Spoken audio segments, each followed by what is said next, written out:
Yeah, it's not recording through here, so that's not it's not fulfilling the requirements, but it's recording through the Surface Pro. So Well, it looks like we have the members.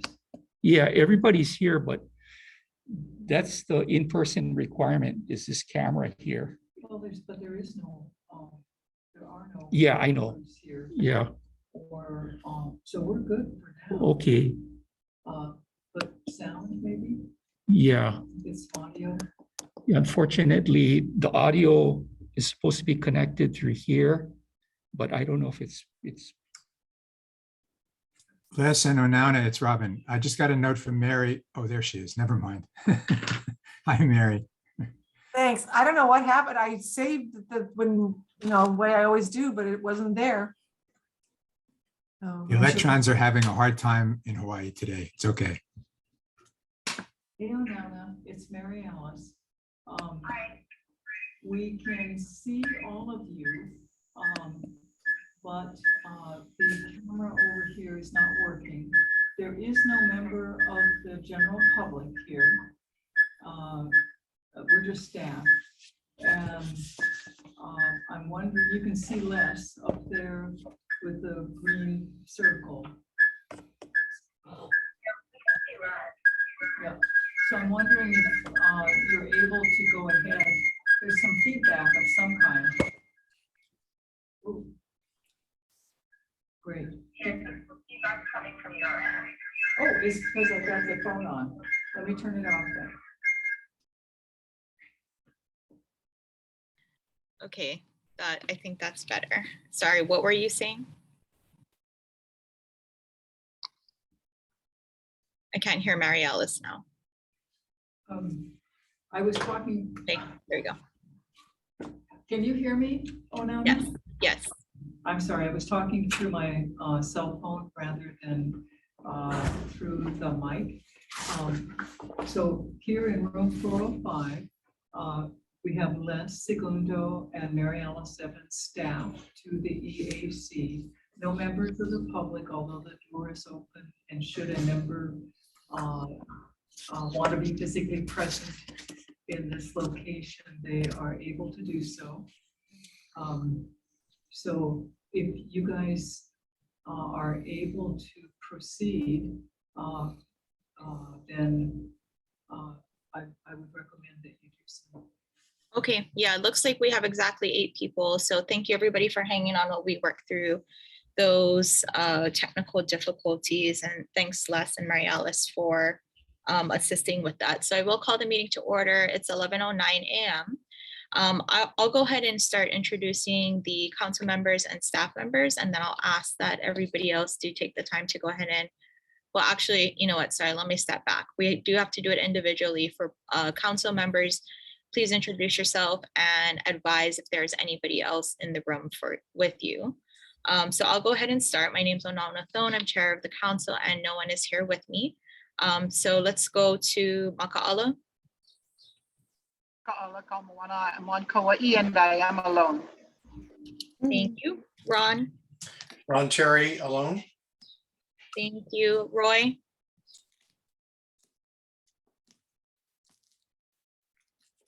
Roy, You're on mute. Okay, sorry. Yeah, Roy Awe from Oahu, I'm alone. Thanks, Roy. Robin. Robin Kay from Lanai. I'm alone. Thank you. Don. Don Hager from Maui. I'm alone. Larry. Mary Bajere, I'm on Hawaii Island and I'm alone. Okay. Tessie. Tessie Kinnaman, Kauai, all alone. Okay. Mahina. Mahina Tudor, Oahu, alone. Mike.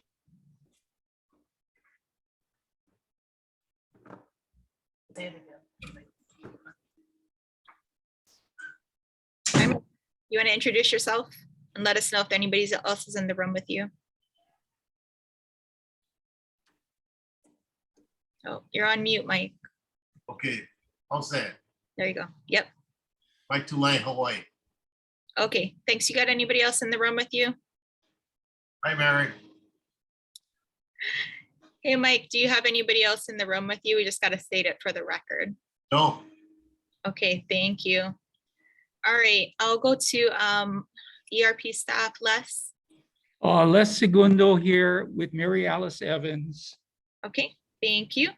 And I'll go next to Jody.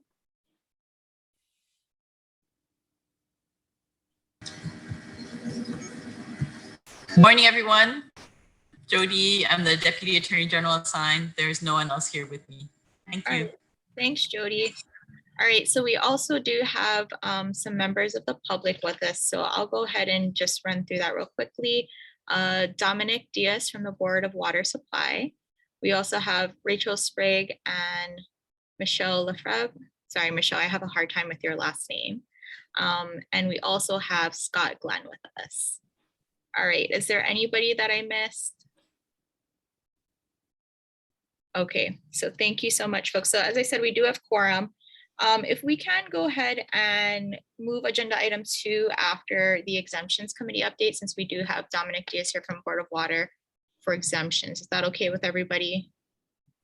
All right, so I'll go ahead and hand it over to you, Ron. Okay, thank you. We had an exemptions committee meeting today, very briefly. And the only item of business was considering whether to recommend the Board of Water Supply exemption list for concurrence by the council.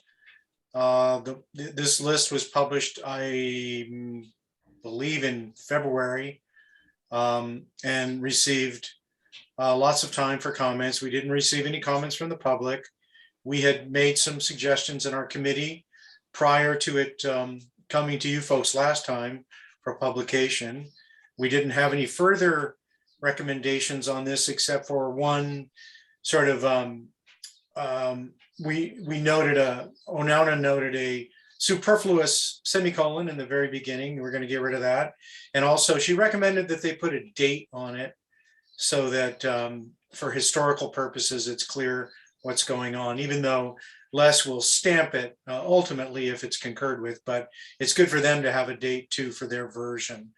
So with those minor amendments, our committee voted unanimously to recommend it for approval. And it's before you here today. That's a motion. And I guess a second, because it's a committee motion. Is there any discussion of this?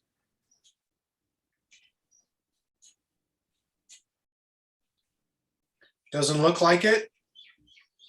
Madam Chair, shall we have the question? Yep, so go ahead and call the question again. The motion on the floor is to concur with the Board of Water Supplies revised exemption list. And again, this was to bring it into the part 1, part 2. And we, as Ron said, the exemptions committee has looked at this list a couple of times. Some adjustments were made, and we do thank Board of Water Supply for taking the time to do that and go through that process with us. So that is our motion. All those in favor of concurring with Board of Water Supplies list, please raise your hand. All right, let's see. Ron, are you in on this? Okay, so it is unanimous with all of the members present, so we will not have to do an individual vote.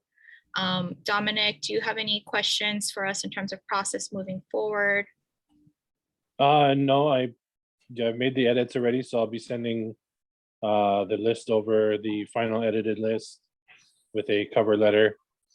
I just want to say I appreciate everyone's patience and time and assistance, especially with your transition through departments through this time. I really appreciate everyone's help along the way, and look forward to working together in the future. Thank you, Dominic. Thank you so much. All right, and you're welcome to hang on for the rest of our meeting. It's really going to be aimed at our strategic planning, and if you don't, we won't take it to heart. But thanks for your time. Yeah, we got some hot fires going, so I would love to, but I have to jump as soon as possible. Okay, understood. Thanks, Dominic. Thank you, guys. Bye-bye. All right, thank you so much. Bye. All right, so before we get going on our next agenda item, I just wanted to note, as everybody on this call knows, we're really here today for our strategic planning. And so we invited some special guests, former OEQC Director Scott Glenn, who's now in charge of the State Energy Office. We also invited 4 new appointees to the council, and it looks like we have 2 with us. So Michelle Lefebvre and Rachel Sprague are actually have been appointed to the Environmental Council. Their governor's messages will be heard on Friday. So Rachel, if you want to go ahead and say anything, introduce yourself a little bit more than I was able to give, please go ahead, and then we'll go to Michelle after. Thank you, Onana. Yeah, my name is Rachel Sprague. I live on the island of Lanai, a couple houses down from Robin. I've lived here for about 6 years. I've lived on Oahu for about 6 years before that, and have been working in Hawaii on primarily wildlife conservation for the last about 22 years. I've had some experience working for the federal government with NOAA, and some experience working in academia and research. And I'm excited and looking forward to meeting and working with all of you more, and continuing to think about conservation and sustainability issues across the state. So thank you. Mahalo, Rachel. Michelle, did you want to jump on at all and add anything? There you are. Sure. Hi, my name is Michelle Lefebvre. There's some silent letters in there, Onana, but it's manageable, Lefebvre. I live here in Hilo, I don't know, 2 miles from Ron Terry's house, if we're talking about relative location to other members.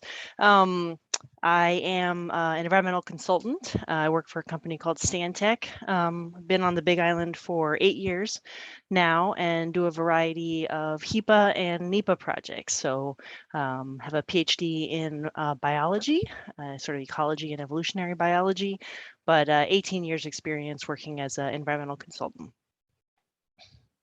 Wonderful. Welcome to you as well. Thanks. All right. So before jumping into our strategic planning, Mary Alice, I did want to check with you to see if you had an update as the OPSD director. And if not, we'll go ahead into strategic planning. Mary Alice went upstairs to her office, so she may be joining by her computer. Okay. Yeah. Thanks, Les.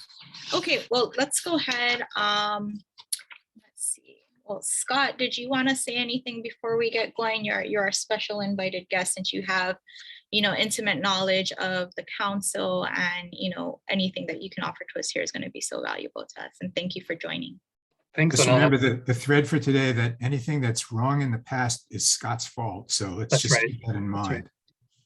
You can just pile it on. It's great to see everyone again, and new members of the advisory committee. It's great to see you guys. I think most of us already probably know each other. So yeah, looking forward to being part of the conversation. Thank you. All right, wonderful. Thanks, Scott. So, the way that this strategic planning forum kind of came about is, well, it kind of started, I would say, over the course of several years, since a lot of the members have been on the board. A lot of us joined, I believe, in about 2017 or thereabouts.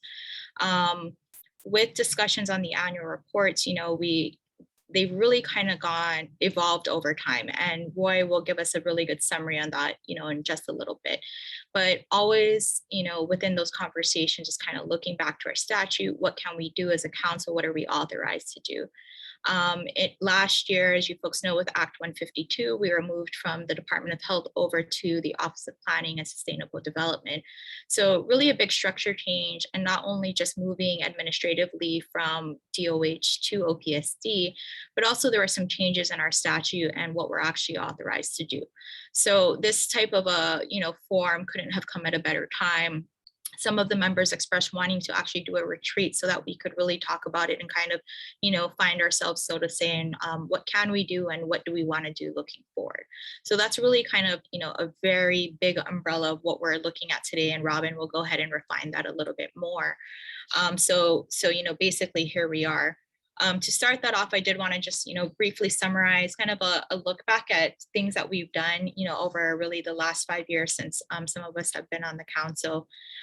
One of the biggest things, of course, was under Scott's wonderful leadership, was getting the amendments to the Title 11, Chapter 200.1, so the EIS rules, right? Those were signed into law in 2019. That was a tremendous effort with, most of the folks here, along with, pretty much most of the folks here, along with members of the public, other agencies, help from the law school and whatnot. So I think that that was obviously something that took up a lot of our time through 2019. Since then, we've also worked on really, I think, the first appeal to the Environmental Council that has gone through to a decision.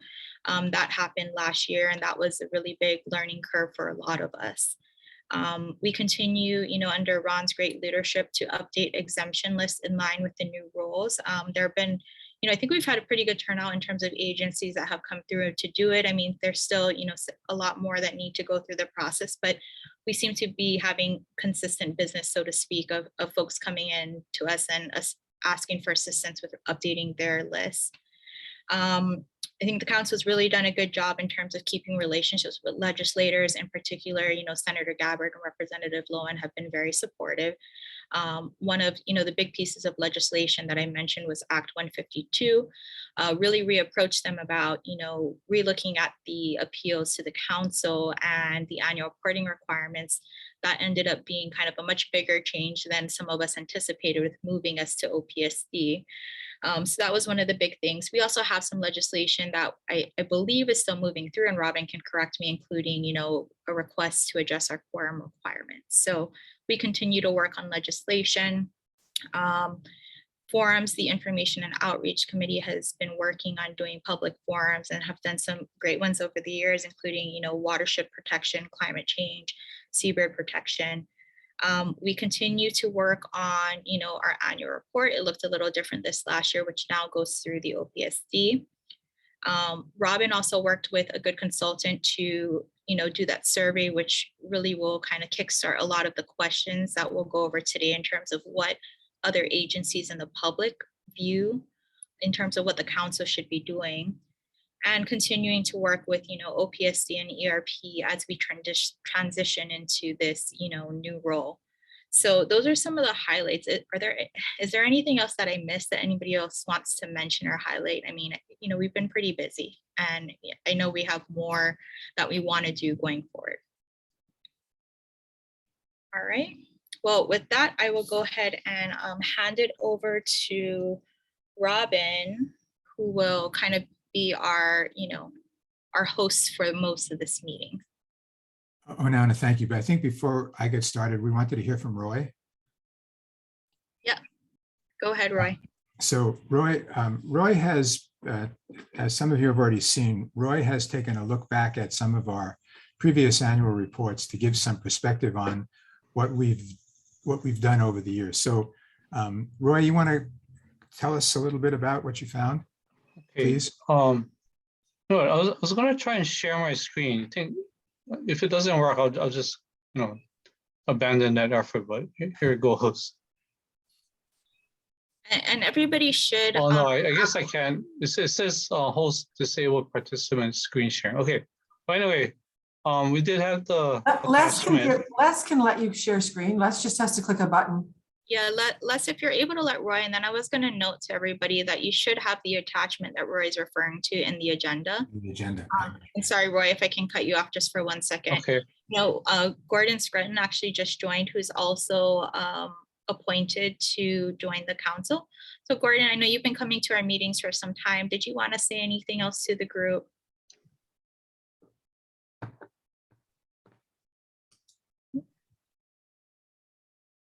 Okay, so you're on mute if you are. Yeah, I got it. No, I couldn't find it. I got something on my screen. Yeah, my apologies for dropping in late. I was actually filling out the questionnaire for Senator Gabbard for my nomination. And I realized today's the first Tuesday of the month. I didn't realize we're at 11. I thought we usually like 1:30. But my apologies. I mean, Nope, no problem. We're just happy that you can join us. And we're really just getting started on the strategic planning portion. So perfect timing. Okay, Roy, is that your screen or is that Les's? Might be Les's. Okay. Yeah. Hey, Les, are you able to share the annual report attachment or allow Roy to share it?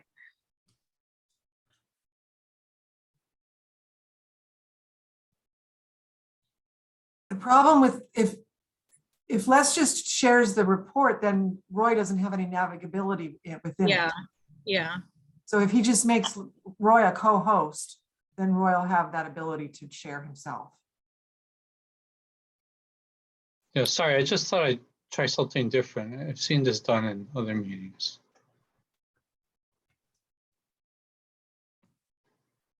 Okay. Right, I'm not sure if we're gonna be able to do that, so. Okay, no folks problem. have the attachment in front of them.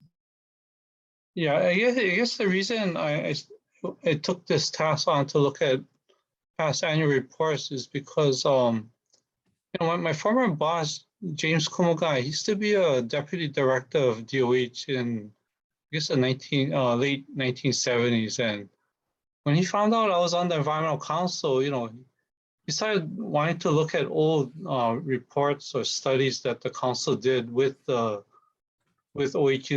and the UH Environmental Center. And one of the reports was, one of the studies was they looked at the carrying capacity of Hawaii, you know, back, this is during Governor Ariyoshi's time. And I thought that was interesting. You know, they were looking at the big picture even back then. They said, trying to look at how much, you know, what the population could be before they started having environmental problems and, you know, loss of the lowest spirit. And so what struck me is that, you know, these are big picture issues that the council is taking on. I thought that was kind of neat.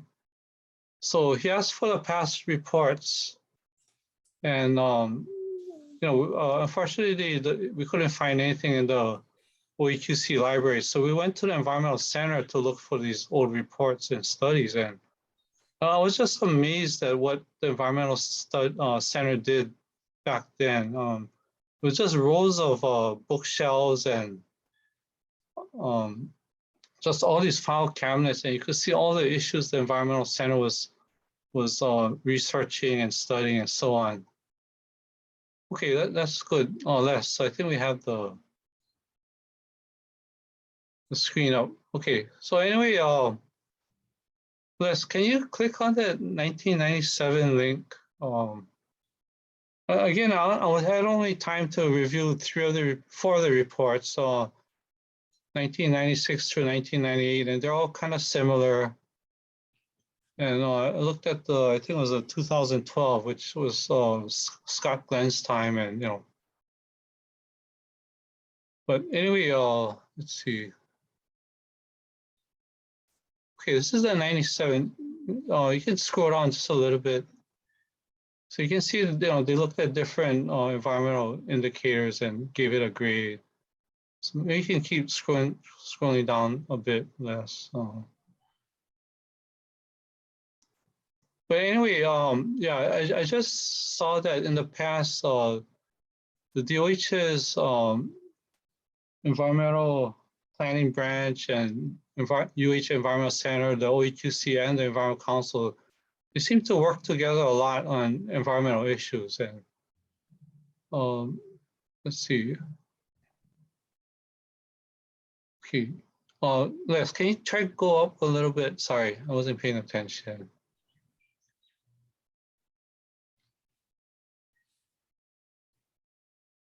Yeah, keep going up.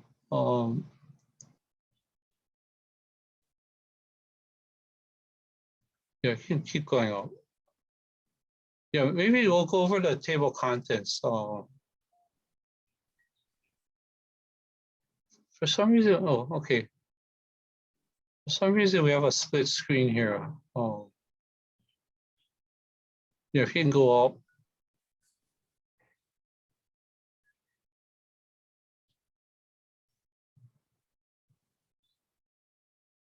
Maybe try to find the table content. There it is. So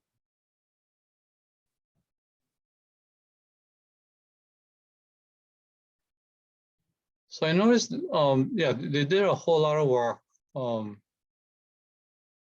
They had all these environmental indicators, and from there they developed their report card. And they also had a summary of all the agency goals. And you folks can go look at it, click on it and look at it. But it's you know, pretty impressive. And I guess Les had commented that, yeah, it was a lot of the work was done by Gary Gill, and he had a lot of help. It almost seemed like it was a full-time effort. And I know we don't have the time and budget to do these things, but it's just something to maybe keep in the back of the mind of what things could be done. And again, I guess my feeling is it's great to have these really detailed annual reports, but in the bigger picture, my feeling is if nobody reads it or people don't act on it, then it's probably not that useful. So there's multiple things we got to consider. One is the content and the recommendations, and they did have right up front all the recommendations and so on, which I thought was really good. And Les had also commented that they had senior staff planners who worked on the report. It seemed like might have been close to full time. So anyway, that's kind of the basic overview. Yeah, I think things were, well, I just wanted to mention that back then in the 70s and 80s, there was a lot of budget and funding available. This was the 1972 was the Clean Water Act, and there was just a whole lot of funding. UH had funding through the Water Resources Research Center. They had a lot of grad students doing research projects, and these grad students eventually became, workers at DOH and consultants. So you had a lot of expertise, a lot of funding, and I think in a sense life was simpler. We only had maybe 4 TV stations, no internet. Roy, can I interrupt you for a minute? Yeah, sure. I think we're going to have to move on. I'm sorry. Okay, fine. So yeah, I'm pretty much done, but I'm just saying that it was a pretty intensive effort and it was pretty focused. So thanks. Thank you, Roy. Thank you, Onana, for your introduction, and Roy for your research on this.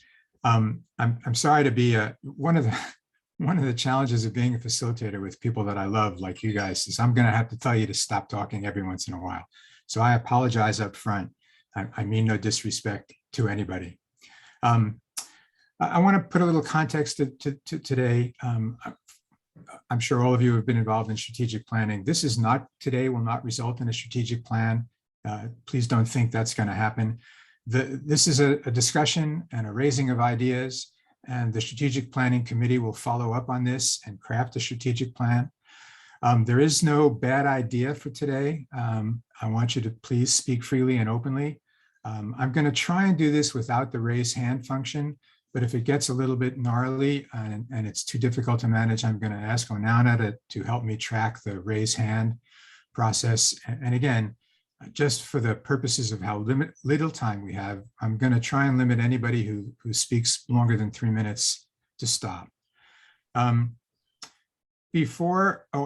clearly our guests, our potential appointees and our previous leader, Scott, please, you're invited to participate. So do not hesitate to jump in if you have some comments. You're all welcome to participate. Before we begin, I'm going to ask you to do something, which is to picture yourself being in a conversation 3 years from now.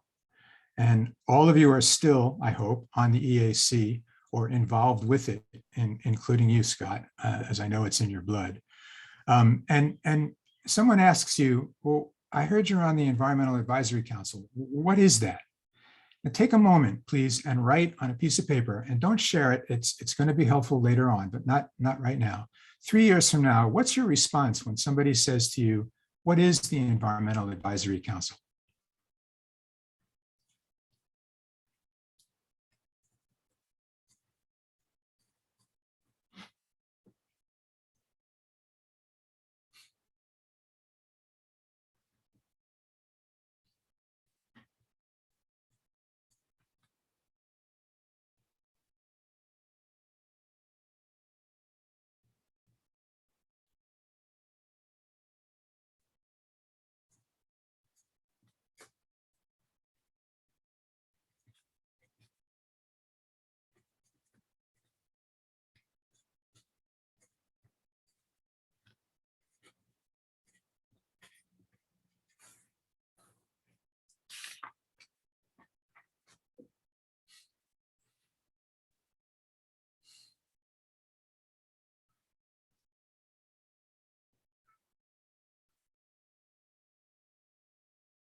Just give me a heads up when you're PAL.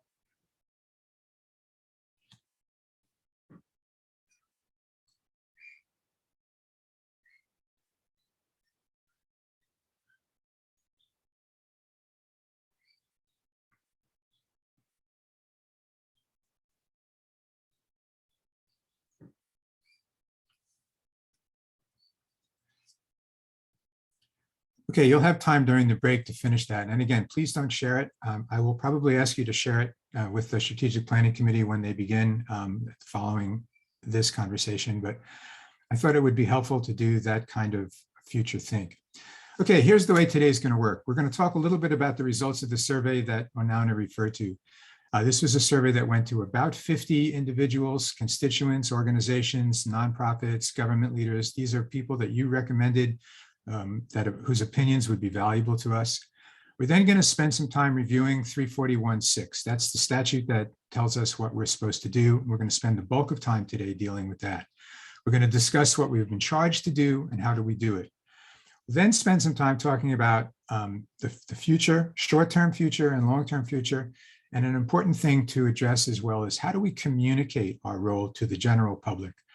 And the reason that becomes so important, unless I'm going to ask you not to share the screen as I'd originally asked you to do, I think I'll just walk us through this, but thank you. I wanted to highlight what that survey showed. Again, we went to 50 constituents, environmental leaders in our state, in different state agencies. You helped put this list together. And I want you to please, if you will, and you can find the link and it's in your agenda if you want to read it. But I want to highlight these. I want you to please, if you will, listen to what some of the people's expectations of this volunteer organization with no budget was asked to do. Holding agencies and agency decision makers accountable, working with agency staff and community members to suggest or demand improvements in agency function. For example, why are streams managed by 3 different agencies that don't talk to or coordinate with each other? DAR, DOFAR, and Department of Health.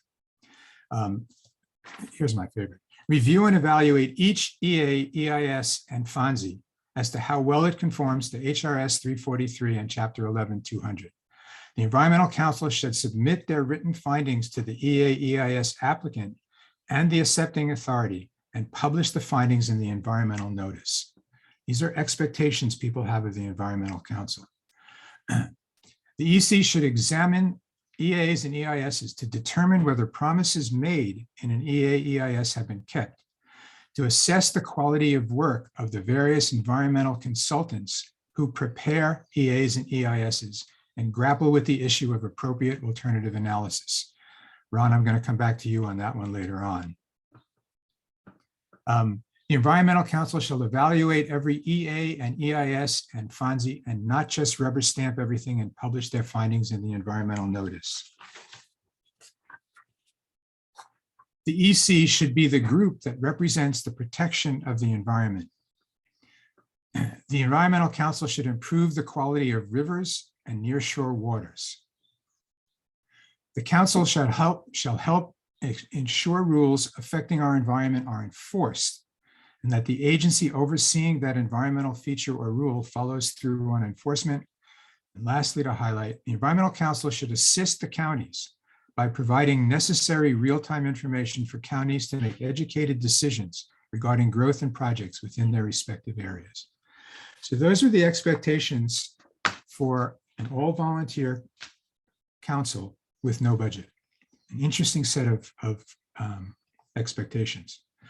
Now, Les, I will ask you to share the screen of 341.6. And if you can't see it, it's in your agenda.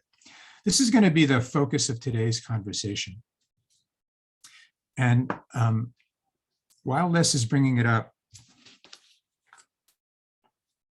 I want you to please, again, and then this is the last time I'll read something to you, I promise.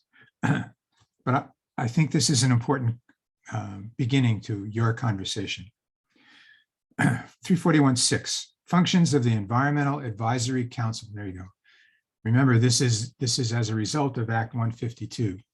The Environmental Advisory Council shall serve as a liaison between the Office of Planning and Sustainable Development and the general public by soliciting information, opinions, complaints, recommendations, and advice concerning ecology and environmental quality through public hearings or any other means, and by publicizing such matters as requested by the director. The Environmental Advisory Council may make recommendations concerning ecology and environmental quality to the Office of Planning and Sustainable Development and shall meet at the call of the council chairperson. The Environmental Advisory Council shall monitor the progress of state, county, and federal agencies in achieving the state's environmental goals and policies, and shall submit its report and recommendations for improvements concerning ecology and environmental quality to the Office of Planning and Sustainable Development. Da, da, da, da, da. Okay, Les, thank you. So clearly, there's quite a difference, quite a gap between what expectations are held in the environmental community at large, what those expectations for us are, and what we're statutorily responsible to do. So for the purposes of conversation, I have divided that 341 into 4 categories of responsibility. The first one is to serve as a liaison between OPSD and the general public by soliciting information, opinions, complaints, recommendations, and advice. And I'll go through the other 3 in a minute, but they're the 4 major criteria. So I'd like to start by taking up this first one. You're welcome to look at it again, but it's basically, quote, serve as a liaison by soliciting information, opinions, complaints, recommendations, and advice concerning ecology and environmental quality through public hearings. What does that mean, and how do we do it? What does it mean to you, and how do we do it?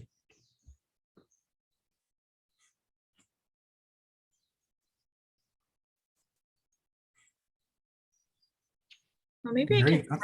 Oh, go start ahead. with- Oh, sorry. I was just going to ask if I can maybe start with a question. Maybe Scott or Les will know this, but I'm curious if that has, holding a public hearing to solicit information has actually been done in the past, right, for past councils? Because this isn't new language, right? This has been in 341 for some time. We did. I guess what Scott led around the state would be considered a public hearing when we were looking at the rules revision. Yeah, that was specific to rulemaking though, right? Right. Yeah, I'm just curious if there were other, I guess, forums for this in the past. Les, if I can offer something. I don't, in terms of public hearings, this can be a term of art. If you're, for example, doing rulemaking, a public hearing is a specific thing. But public hearing can also refer to kind of pulling the public together and having meetings. And so to the extent it's a term of art, I don't know that the Environmental Council necessarily did that. To the extent that the public has been engaging in fora, such as the the Education Outreach Committees type work, then I think it has been. So it kind of maybe rests on how tightly you want to define public hearing. But there's been some degree of some variation of it occurring. Is there a within the state legal definition of what a, quote, public hearing must include? I'll defer to the lawyers on that one. Yeah, chapter 91 has that, a definition of what a public hearing is. So yeah, it is true. And I mean, we've all read through the statute a bunch of times, and I'll just say, I think those 2 words in terms of this statute, I hadn't paid too much attention to until right now, because yeah, as Scott mentioned, like in chapter 91, right, for example, with respect to contested case hearings, it does have a very specific meaning in terms of, versus what's just a public meeting, right, which is what we're having now. Well, I'm going to assume they meant a public meeting or public input, because a public hearing in all other contexts indicates a decision is going to come forward. And this is not for decision making. So I can't think of a chapter 91 public hearing that would not have anything to do with the decision. So I'm going to assume they meant it in the broader sense. Mary? Might it not include some of the PIG work as well, where people from outside were brought in to have specific input and contribution. Mary, you started to say. I had to stop, when I very first joined the council, you came to Hilo and had a meeting in one of those squishy little rooms in the state office building. I was super new then, so I don't really remember what it was for, but wouldn't that be considered? That wasn't something that was a public hearing in a contested case kind of way, but it was very educational. But do you remember what that was? That was an OEQC professional training development presentation that we invited the on-island council members to also attend. And our audience was the various agencies that might work with us. Correct. Correct. So in my mind, that's an example of a public meeting. No? Jody, do you have any input on the language that we're using here in the statute? I'm sorry. I'm not sure if you folks are getting a little bit off topic. For rulemaking, there's a certain process, and that's laid out in 91. That's for rulemaking, but as I mentioned previously, I don't think that you folks have the authority to do rulemaking anymore. So a public meeting would be. Sorry. No, go ahead. So are you thinking about doing some kind of other kind of meetings, or what? I think the question on the table for us is this first statutory requirement says that we are to serve as a liaison by soliciting information and advice through public hearings or any other means. So we're not talking about rulemaking. We're talking about getting information about, this is very, very specific, about ecology and environmental quality. It's not about us, it's about these issues according to the statute. Now, please argue with me and tell me what you think. We all have our own set of eyes. And I think, Jody, we're just really dissecting the language here, right? I mean, maybe that wasn't what was meant. And, Robin, we'd probably have to do some kind of a legislative history to go back and look and see why that term was used versus meeting, right? So it's not a matter of us wanting, I don't think any of us want to have a requirement to do public hearings in the sense of what the definition of that is. But, we're just kind of dissecting this statute for purposes of looking at what we are required to do, what we can do, and then moving forward to what we might want to do. And it does say any other means, so that's not. Yeah, that's what I was going to say. Yeah. Right, could be any other means. Dawn? So just from a ex-DLNR perspective, as regulatory planner, we had to have hearings, and I'm actually gonna send a link right now so you guys can just kind of see like what the DLNR had to do. So basically, it wasn't a decision making, it was more informational gathering, and it could be on subzones or it could be for a commercial purpose. And I'm just saying, from a regulatory standpoint, this is what DLNR used from OCCL for public hearings to get information. So, Robin, with your thing about the environment and ecology, public hearing is, very specific, right? Like we're basically getting input to maybe change the law at some point in time. That's what it seems like to me, that statute. Basically we're supposed to get input from, Maka'ala or, Maui tomorrow to change and protect the environment and the ecology of the state. And, we're supposed to take that information and somehow maybe put it into the rules at some point in time to tighten it up, maybe. That's my guess. Others? This really is the very first statement of responsibility, I would say responsibility for us by statute. So it is important. Have we done this since, separate from the rules, have we done this as a council? Is what the INO doing considered an address to that? Yes. That was Ron? Yeah, yes. I think it is. I think that's within our purview and we're performing that function. I think we can do more of it.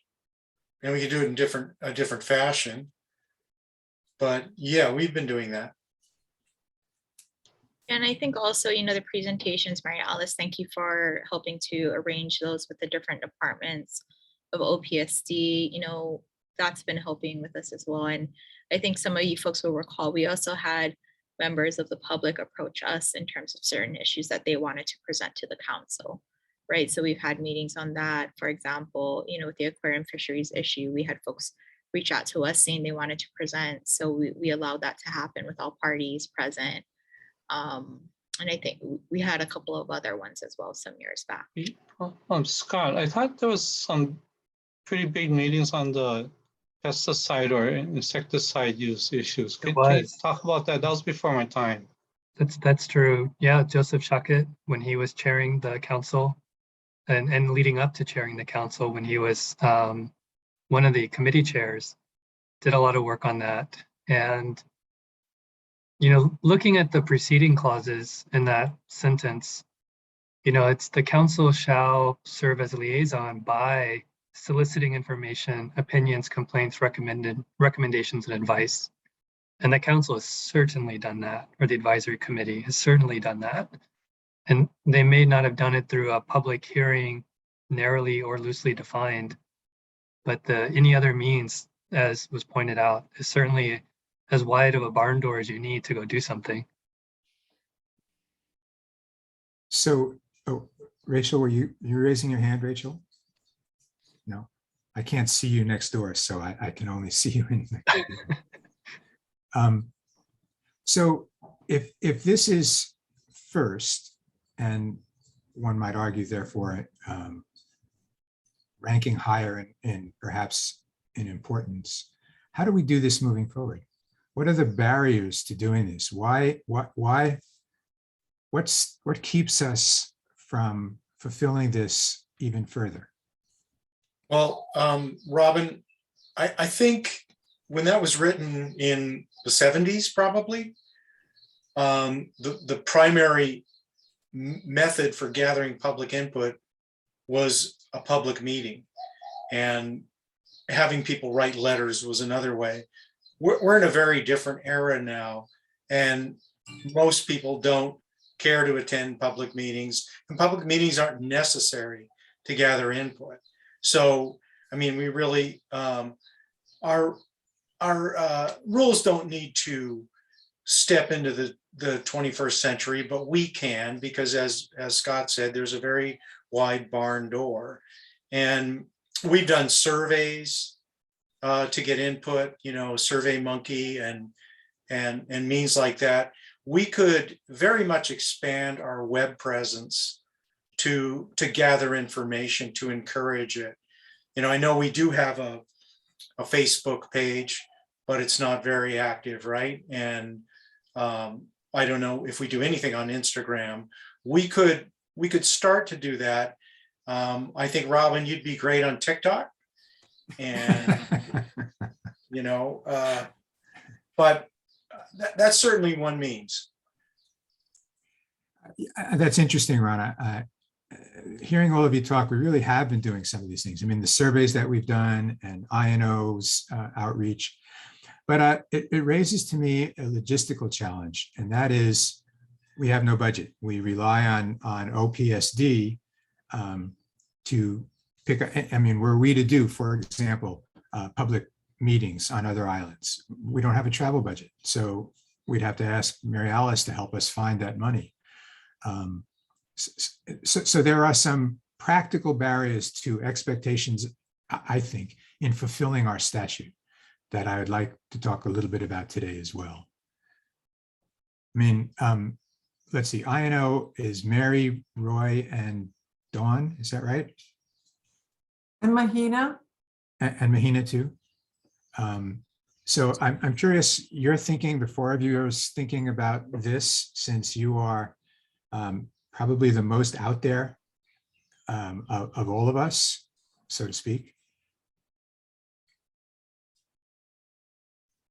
Well, I'm a water pollution guy, so I tend to focus on water pollution issues. So I think part of it is we need to identify what issues are important, for me, it's, things, big ticket items like cesspools and injection wells and so on. So, but I think we need a list of critical issues and try to address them. I tried to do that through some of the forums, and I think that the problem is that the key people who we need to get the message to don't attend these forums. It's like we're talking to the choir. So in the end, we don't get too many actions or results out of these meetings, and that's my general observation. Have you guys, oh, go ahead, Mary. Go ahead, Dawn. I was gonna say, you guys, you remember Carol Cox when he would get on the news and stuff? Mhm. And, he was, of course, for DLNR, he was always a thorn, but he was a good thorn in some ways.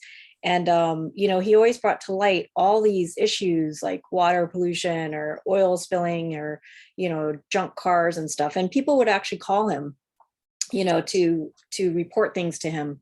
And, what occurs to me is that the state of Hawaii really doesn't understand how the law works in general, or why we're doing environmental assessments. And they kind of get lost in the general nitty gritty of the trees versus the weeds, right? I'm not sure if I'm saying it right, but, if there's water pollution at Red Hill, basically people are like, how could this happen? But, the reality is there is a law that prohibits, dumping of water. So I think that in the context of summary and to make it smaller, maybe, having more education through TV, like actually trying to connect all the points together would be very helpful just from an INO perspective. But that's a lot to ask.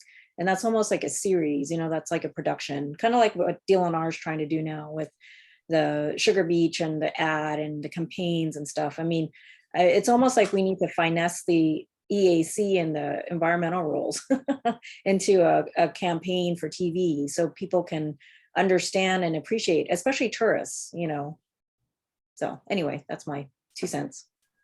Well, that's perfect. I'm glad you went ahead of me, Dawn, because that's when I look at, kind of looking at it from the English teacher perspective of that sentence to liaison and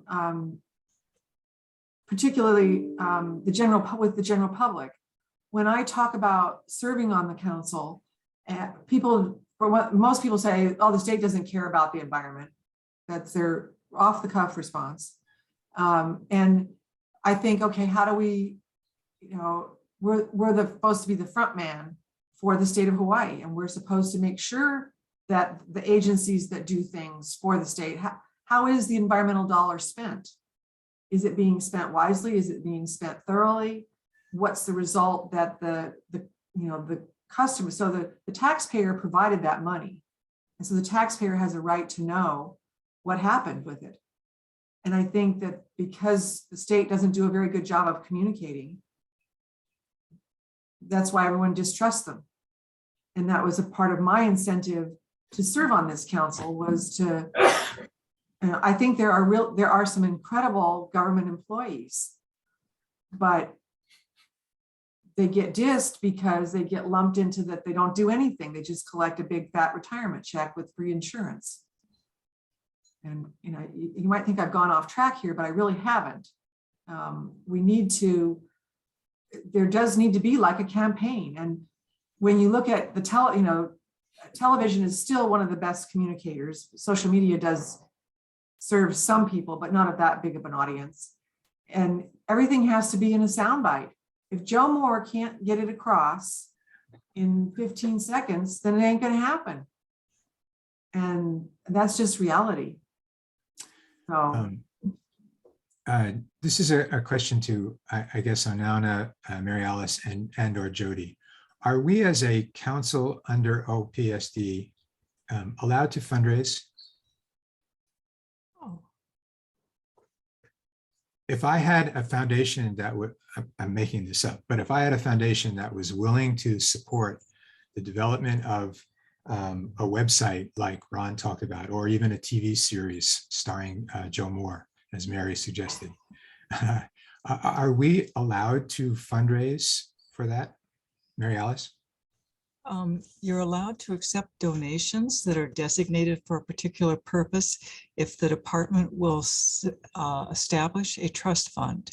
It allows state agencies to accept donations from individuals or foundations that for a particular purpose.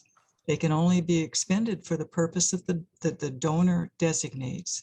And they do not have to have a legislative appropriation ceiling to expend out of them, as long as you're expending out of them for the exact purpose that the donor provided the funding. So the answer is yes.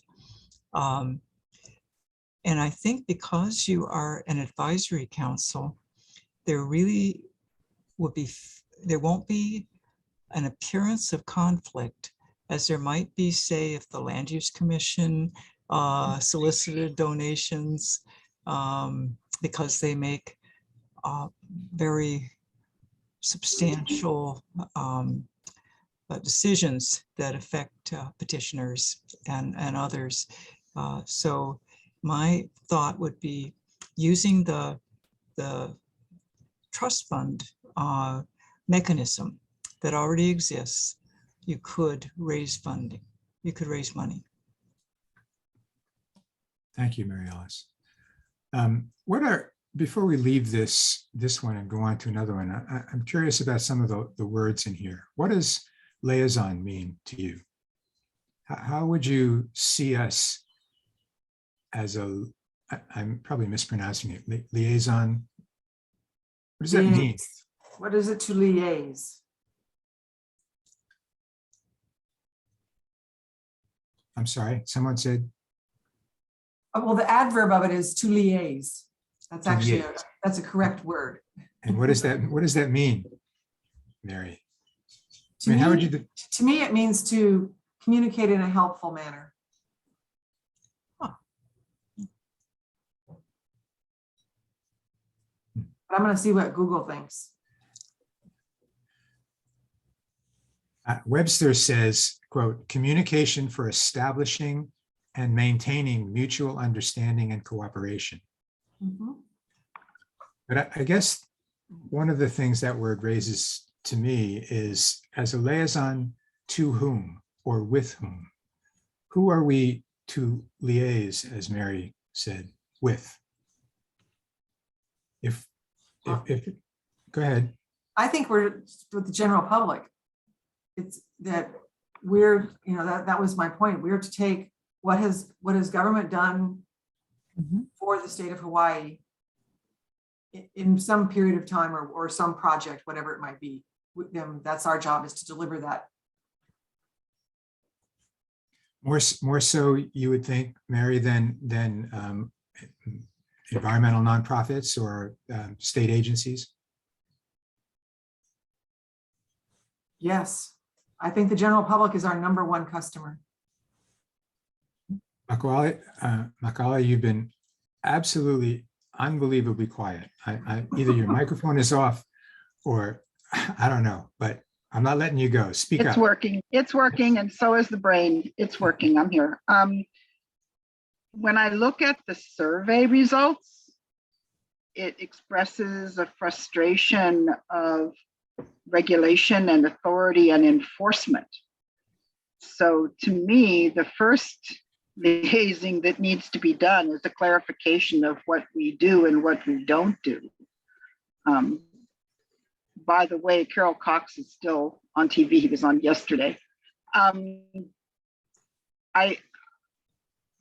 I, as you know, have requested printed copies of the annual reports and so forth, because I have an open office in Honolulu.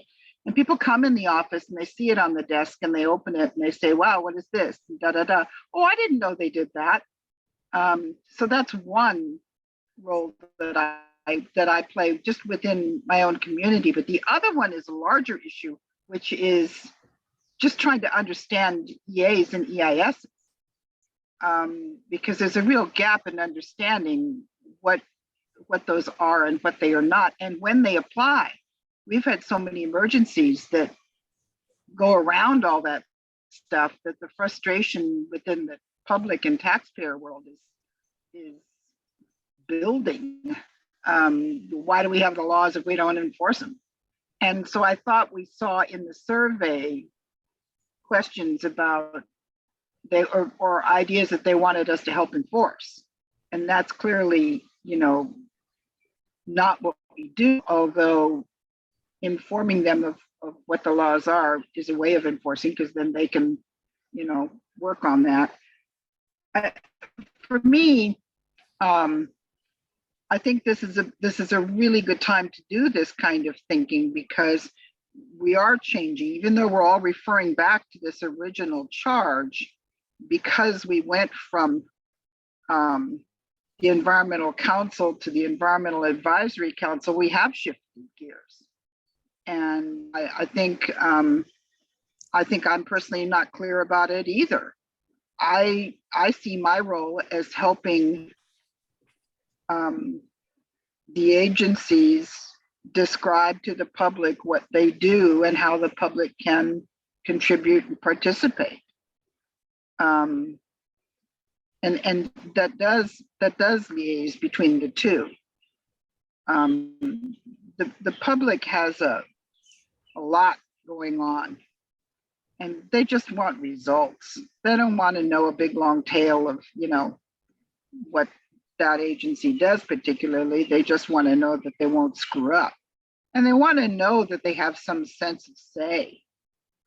And I'm hearing they just don't feel as though they have any sense of say these days, that they're banging their heads against the wall. And the environment is changing so fast that nobody's able to keep up. The issues of climate change have certainly brought that to mind. We're all just reaching in that one. We're all reaching. And there's an awful lot of information that just needs to go out, and none of it is a one-off. So if we did wastewater, or if we did seabirds, or if we did whatever, none of those can be a one-off, but they could be broadcastable. They could be part of an informational campaign.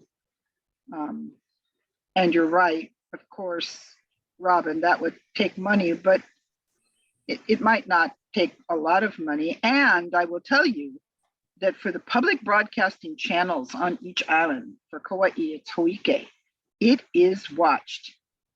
Little 20, 30-minute things are watched. It's beyond me to explain why, but it is, for all its warts and whatevers. Sometimes it's because they see people they know. They recognize the faces, and it's because it's not Hollywood polished. It's because it's real, and it's about them, and it's about the places and things they care about. So to me, that's the most effective informational campaign. And often that comes up because, some small bomb goes off and it pushes us into putting more information out. I was thinking. Two things I'd like to comment. One, and Onana, please join in on this part. When Onana and I met with Rep. Lowen and Senator Gabbard, one of the things that Rep. Lowen referenced in terms of what we were doing with INO was a suggestion that we spend time talking about 343 and what it encompasses. Onana, am I getting that right? Do you remember that as well? Mm-hmm. Okay. And yet, when you look at this, and maybe I'm reading it only half understanding it, it doesn't talk about us providing information. It doesn't say we should be out there talking about the state's environmental goals and environmental policies and how the state does its environmental management issues. I read it more as soliciting rather than informing. And I wonder if any of you see that distinction as well, and would we be within our statutory charge by going around talking about what 343 means? Well, Robin, I think, Maka'ala sort of transitioned and then looped very elegantly back, but she transitioned to out of the means by which we do it into communicating something about what we found. And I think we have unfinished business that resulted from the whole rules process. There, we heard a lot similar to what we heard on the surveys, the same thing. And we weren't able to accomplish everything that we wanted through the rules. It was a process of compromise and listening to everybody. But, you know, I can think of 3 or 4 things that relate to those survey findings that we do need to communicate to the legislature, to the Office of Planning, and anybody who will listen.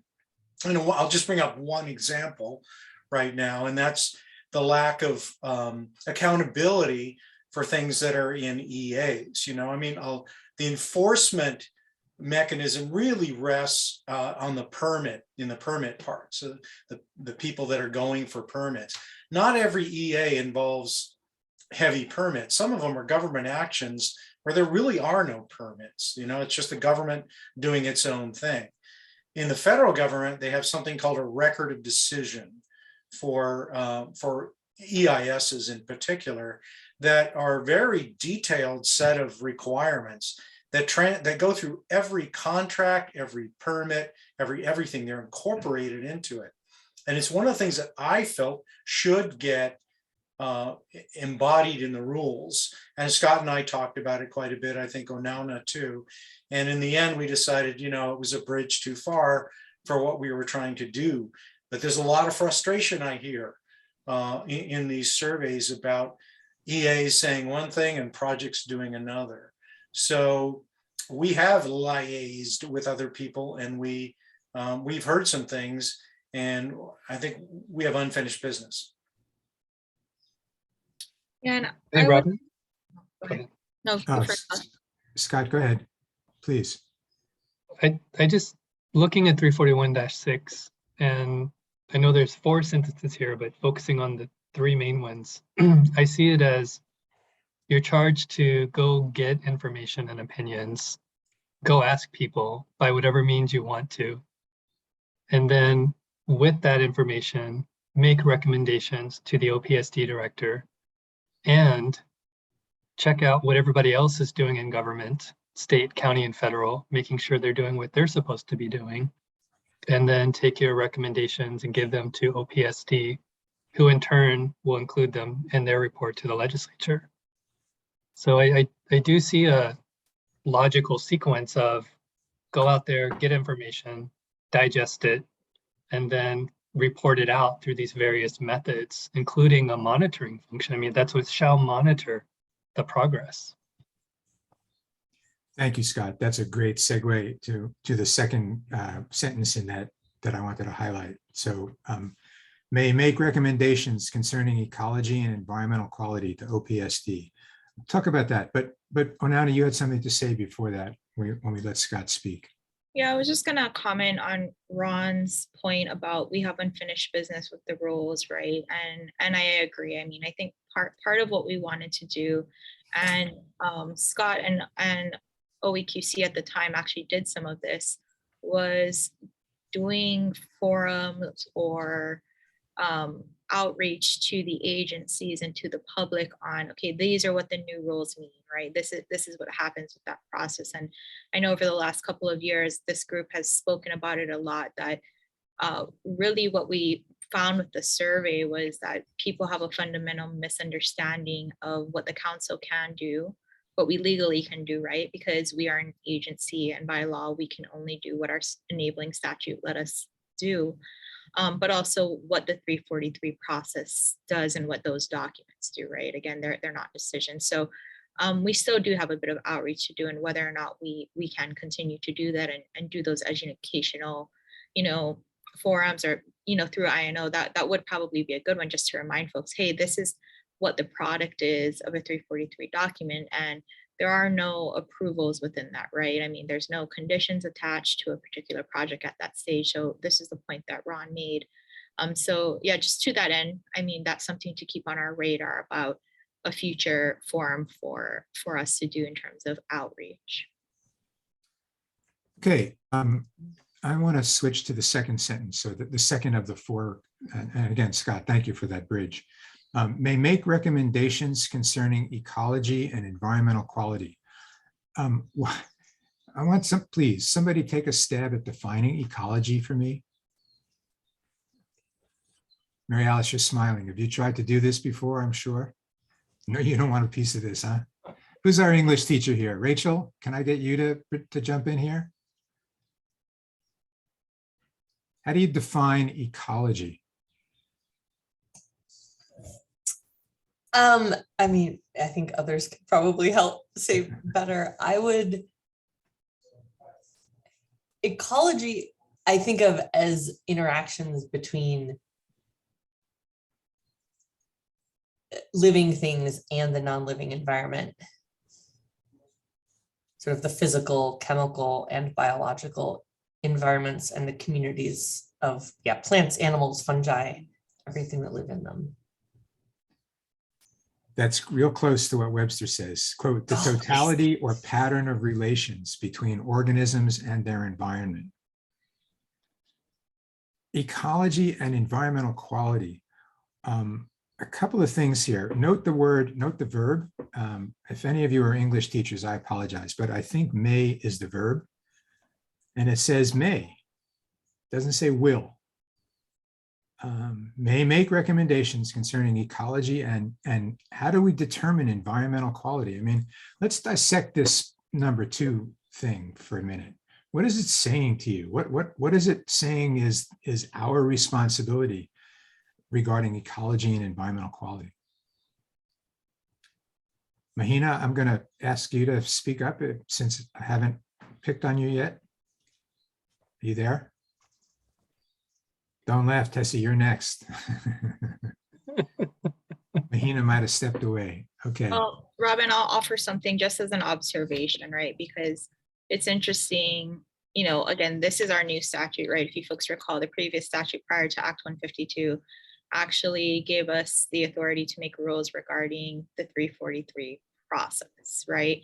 So 343 is a process statute, right? We really don't look at in terms of the rules and what this council was tasked with. It wasn't really the substantive, you know, nature in terms of, okay, what determines environmental quality? When I hear the word environmental quality, I think of departments and agencies like the Department of Health, for example. They have water quality standards, right? So it's just, to me, an interesting disconnect. So now that that process part is out, we're really stuck with kind of the substantive, I guess what I would consider substantive environmental issues in a sense.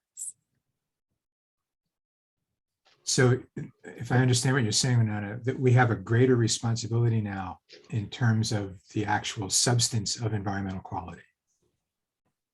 I mean, I don't know that that's the case. I'm just saying it's kind of interesting, right? Putting it in perspective with what this council has previously viewed as its role in terms of really focusing on making rules under Chapter 343, which again is a process statute, right? So taking that piece out now, I don't know if this makes, I don't know if the statute, what's left makes sense to us, does it? I think that's a question for us to, because basically, you know, with Act 52, the legislature went in and kind of did surgery on our statute, right? So this is probably a good exercise to go through. And I don't know what the answer is. I'm just kind of raising that again as an observation now that we're really critically looking at what language is in 341.6. Well, And I think, Robin, environmental quality is in the eye of the beholder. I will give you an example.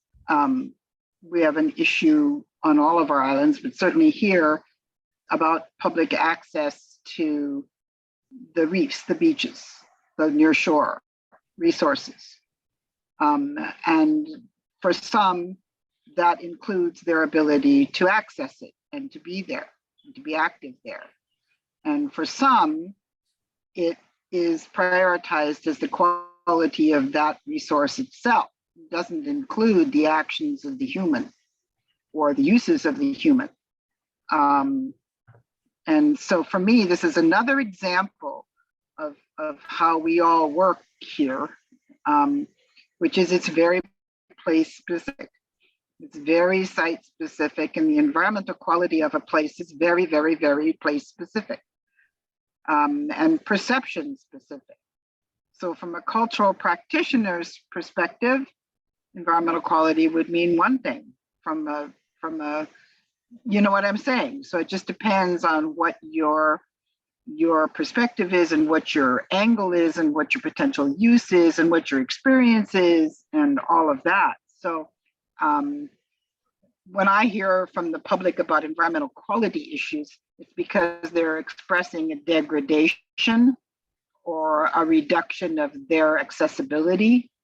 And it often has to do with their own quality of life, not the environmental quality of the environment, but the quality of their life is being degraded in some way because something in the environment is being degraded.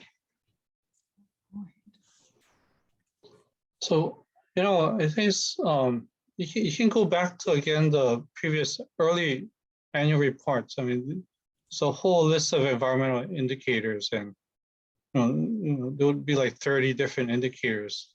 And they're not perfect, but you know, there's something on how to evaluate the environment. And Scott, I know that Aloha Plus Challenge had their own set of indicators. Was it the can you go over that? I can't remember the name. Sorry.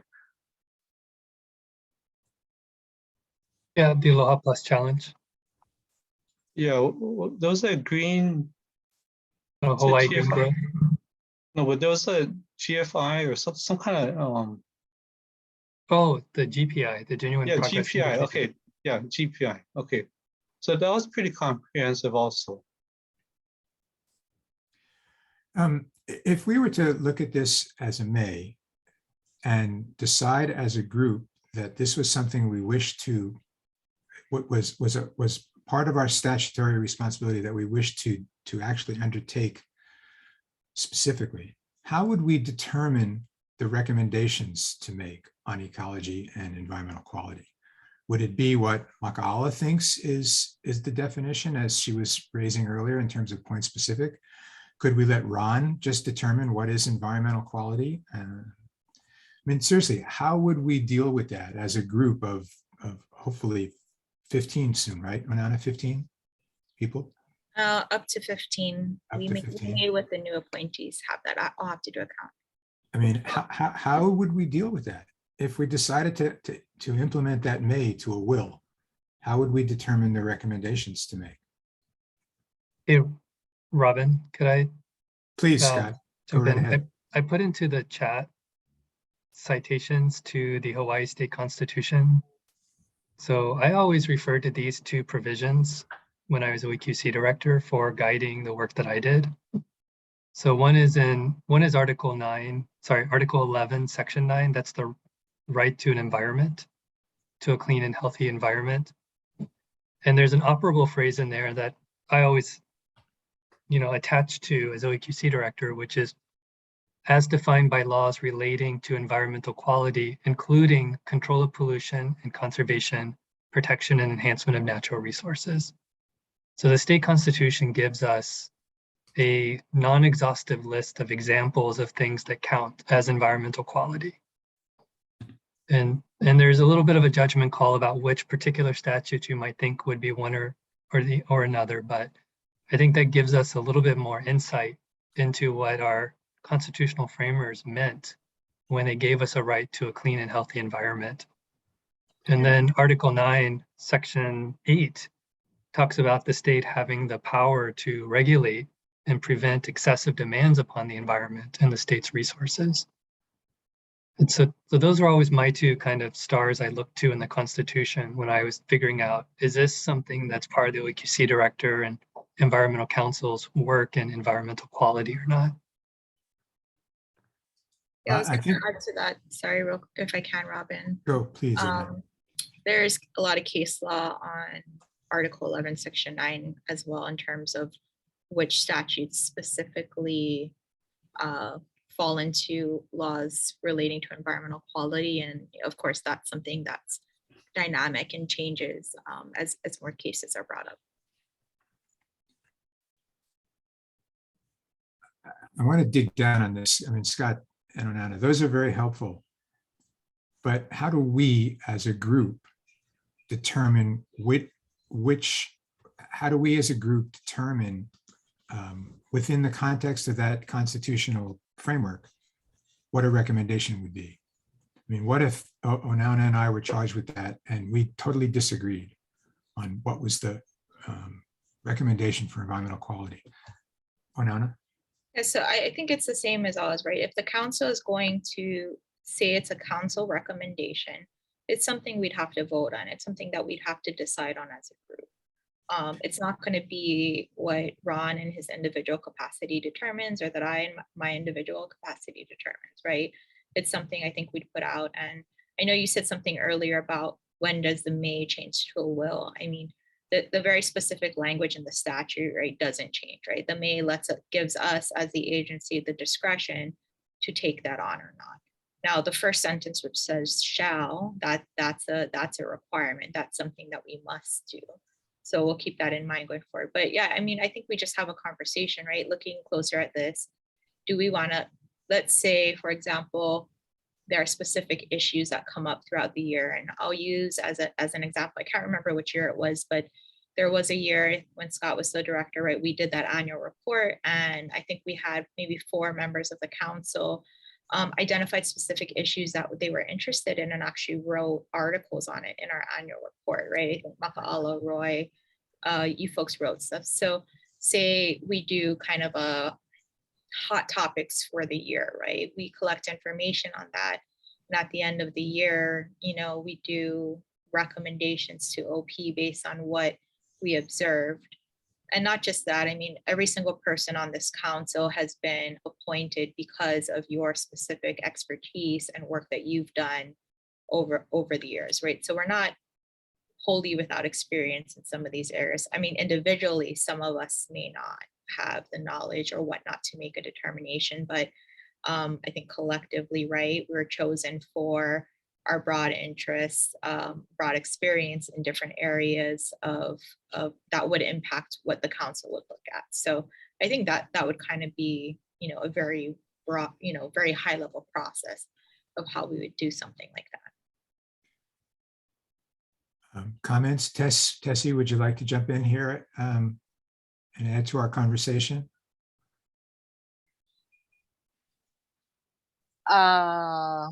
That whole paragraph, for me, it's like what Scott Glenn mentioned earlier, that we liaison between the public and the Office of Planning, and we solicit information from the public, any and all concerns from the public, and that, of course, that concerns the ecology and environmental quality of the, and we publicize all this to, not publicize, but we do gather all the information and do recommendations. And I think we submit it to the director and then hold meetings and stuff like that between our council, and get it into a report, present it to the legislature, and if they pass it or not, you know, and then even with the, as you said, the will or shall, the difference between those words, those I don't think we as a council can change that terminology. We would have to go through the legislature, have the statute changed, and then it's so hard also because there's other rules that govern what we need to do, but we are just an advisory council. And what we can recommend, what we recommend is what the whole, what we gather from the public input. And then there's what I think we put forward to the legislature after we dissect and agree on what we would recommend to the legislature. So at least we can get that introduced and hopefully passes. But yeah, it's frustrating because I feel like we're just a sounding board for the public. Well, I think, Scott, tying these 4 pieces together was really important. And I broke them up just for discussions purposes, but this, it seems to me, a challenge in fulfilling number 2 is getting information so that it's not just the 13 of us saying what we believe, but getting input from the public with whom we are supposed to liaise. Which brings me back to 2 things. 1, that's sort of the expectations people have, but 2, that's a lot of work for a volunteer group of people who meet once a month. That's a lot of work. I mean, I could see, for example, Rachel and I having a conversation with our community and bringing it back, but that's not going to mean that all of you could come here and listen to that really rich conversation about what's going on Lanai. So I'm just raising the procedural challenges to fulfilling our statutory requirements, if you will. Yes, they are connected. And yes, Mary Alice is I'm sure, going to be very generous with her ever expanding budget to allow us to do all these things, but it's going to be a challenge. Do we need a break? We have about another half hour before we take our lunch break. Can we keep going here? Everybody okay? Just kind of nod. Anybody need a 2-minute bathroom break? We're okay. All right.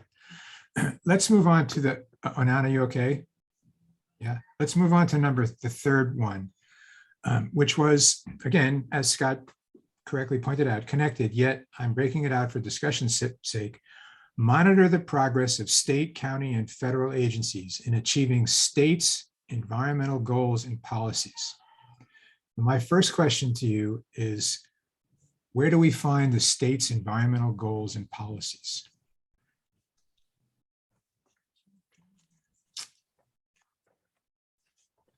Let's see, Mahina, you have that very thoughtful look of a lawyer on your face. So I'm going to call on you. If you're charged, if we made you the lead on this, and in order to monitor the state, county, and federal agencies in achieving the state's environmental goals and policies, where would you look? What would you use for your scorecard? That's a good question. Can I punt to Scott? Well, we do have state plans, state functional plans. They haven't been updated in a horrifically long time for the most part, but that's where you're going to find quite a bit of that information. The county's general plans and their community plans also contain significant amount of environmental goals and objectives. And I'd say probably in that way are a little superior to the state. Robin? Yes, please, Mary Alice. Chapter 344, State Environmental Policy, hasn't been repealed. It's still there. I found it when I was trying to build a binder for all of the chapters and rules for this this body. And probably Scott knows more about it than I'll ever know about it. But it does have in section 344-4 guidelines, and it does outline 10 areas that comprise the following guidelines. That's what it said, that to conserve the natural resources and enhance the quality of life. All agencies in development of programs shall, insofar as practicable, consider the following guidelines. So there is something there. Scott, is that really outdated, or is that something that's been kept up? Or I see there was some amendments in 2012. It's generally, I think, only really addressed these days in EAs and EISs. I don't know how much community plans look to them. And I don't think state planning efforts really look at it unless they've got an EA or an EIS tied to it. I don't know, maybe Ron, you might know more from preparing them these days. Yeah, I think they do reference them, but I think they're so general that it's difficult to get any guidance out of them. I think they've been translated better in the functional plans and in the Hawaii State Plan and in the county general plans. Robin, if I can offer, Please. so if you, a couple years back for the annual report, the approach we took was to actually meet with select, I think we did 5 state agencies, right? Right. And we asked them specifically, you know, what are your environmental goals and, you know, how are you doing on them? We're trying to get back more to this core. So that might be the best way to do it because, you know, I agree with Ron, these goals and these guidelines are very general in terms of what the state wants to do. But, you know, when you're talking about monitoring specific agencies' progress and what they're doing, you know, to use this as a benchmark, I think would be really tough. And you know, agencies have a lot going on, right? And maybe there's 3 things they wanted to focus on for the year, or more pressing goals that have come up, you know, for example, sea level rise and you know, things happening on the shoreline right now are really at the forefront of a lot of agencies' minds, right? So maybe that's a better way to do it. I don't know how often agencies would specifically update their websites to have that type of a thing. I suspect not, and I haven't looked at every agency website, so I just don't know, right? Mary Alice, not knowing very much about your office's responsibilities, is that part of your kuleana to keep kind of a view on the progress of state agencies to a plan, to a set of state goals, not limiting it to environmental, but. I'm going to think out loud about that, so don't take my first thoughts as final thoughts.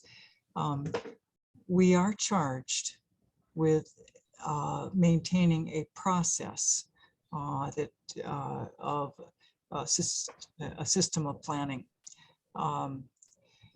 And at any, you know, point in time, we have projects going on that relate to a wide variety of goals, either from the functional plans or legislative directions.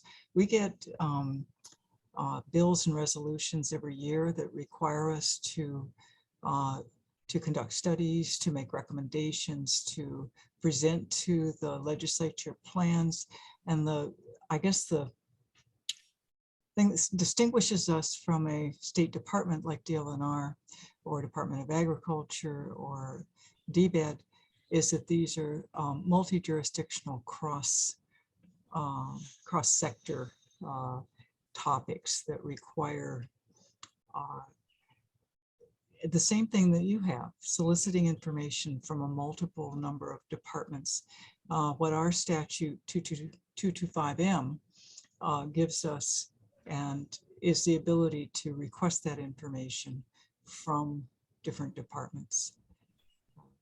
So I would say we have a focus on the process of planning for the state, but at any one time we are conducting a number of different planning processes that focus on narrower charges, primarily from the legislature. Yeah, one of the things I've noticed in tracking legislation is how many resolutions have recently passed that target you to do things. It's unbelievable, really. It's some of the things that you're being asked to do. I just want to chuckle, but I know it's not funny to you. Michelle, I haven't had a chance to call your name, and I'm going to do so now. And again, there is no bad idea, but given some of your background, I thought your perspective might be interesting.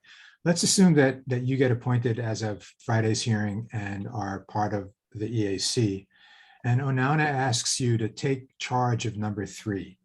This is, I'm sorry, yes, number 3, the monitoring the progress of state, county, and federal agencies in achieving the state's environmental goals and policies. What does that say to you? What kind of information would you want to get? How would you proceed? What would you do? What are the things that would bother you right away that would need to be addressed? Yeah, I mean, what we were just talking about, the difference between what's guided by the state versus, what different departments are identifying as goals is the first thing I think I would need to grapple with, identifying what standards are we using. I mean, I just read what Mary Alice was pointing to in 344.4, and yeah, we reference those in EAs, but what metric, because of their general nature, how would that be useful in tracking? I guess that's the first thing I would do, is grapple with what our standards are, which is what we've been talking about. Because what's the exercise if you don't know what the standards are and how to make that useful? So what's the metric, and then what does that turn into? What is that guiding to say we're meeting this metric or not? To what end? I guess it's more questions than answers. Oh, but that's good. I Yeah. was looking for questions rather than Yeah. answers. Anyone else want to participate in this component about monitoring the progress? I mean, when I read it and took it apart, one of the things that came, oh, Mary, go ahead. No, go ahead. I didn't mean to interrupt you. I just wanted to get in line. You're first. I'll be quick. I just, again, go ahead. I'm done. Really, I wanted to ask Ron and maybe Michelle, when you write an EA and you cite 344.4, what are you intending? How do you expect someone to comply with that? Yeah, okay. I give it a lick and a promise, to be honest. That's what I'm thinking. Pretty bad. If you guys make me do more, I'll do it. I just wanted to comment about what Robin said, was that Scott was really onto something several years ago when he was our director, about metrics. And he was using actually a system, and it was that Hawaii green growth. Scott, I mean, I know this has come up in the meeting today, but can you elaborate on that? And do you think it has some potential for our council to continue to use that? Sure. And there's one of the annual reports, maybe 2016 or 17, we did a crosswalk of the different metric systems that people are using. So we did the Aloha Plus Challenge, the Sustainable Development Goals, and then Governor's Sustainable Hawaii Initiative. And we kind of mapped how they all connect to each other, with the idea trying to get to that there's this common underlying set of things we care about, no matter which kind of system we're using. And those are the important things about it. The Aloha Plus Challenge, I think, they have a dashboard. It's maintained on Esri. And Mary Alice, I don't know if it's on the state's Esri system or not. If so, it's probably with Art and your guys. No, I think, Celeste approached Doug Murdoch at ETS. Oh, it's on theirs. Yeah, I believe it is. But yeah, I think it is also based on the Esri platform. That's the software platform. And then, of course, Hawaii Green Growth, which was the original sponsor of that, has evolved into the UN local hub at this point. So nothing stays the same, everything changes. And so they're working on, a slightly different slice of how to balance, protecting the environment with sustainable development. But the 6 goals are still very relevant, and they may be, and Scott, you might have a different take on this, they may be easier to apply to Hawaii than the 17 United Nations Sustainable Development Goals, which are more encompassing, although we've done that for Hawaii. Yeah, the Aloha Plus Challenge is, it's helpful and frustrating to, it pulls together a lot of data, and it's not very well maintained.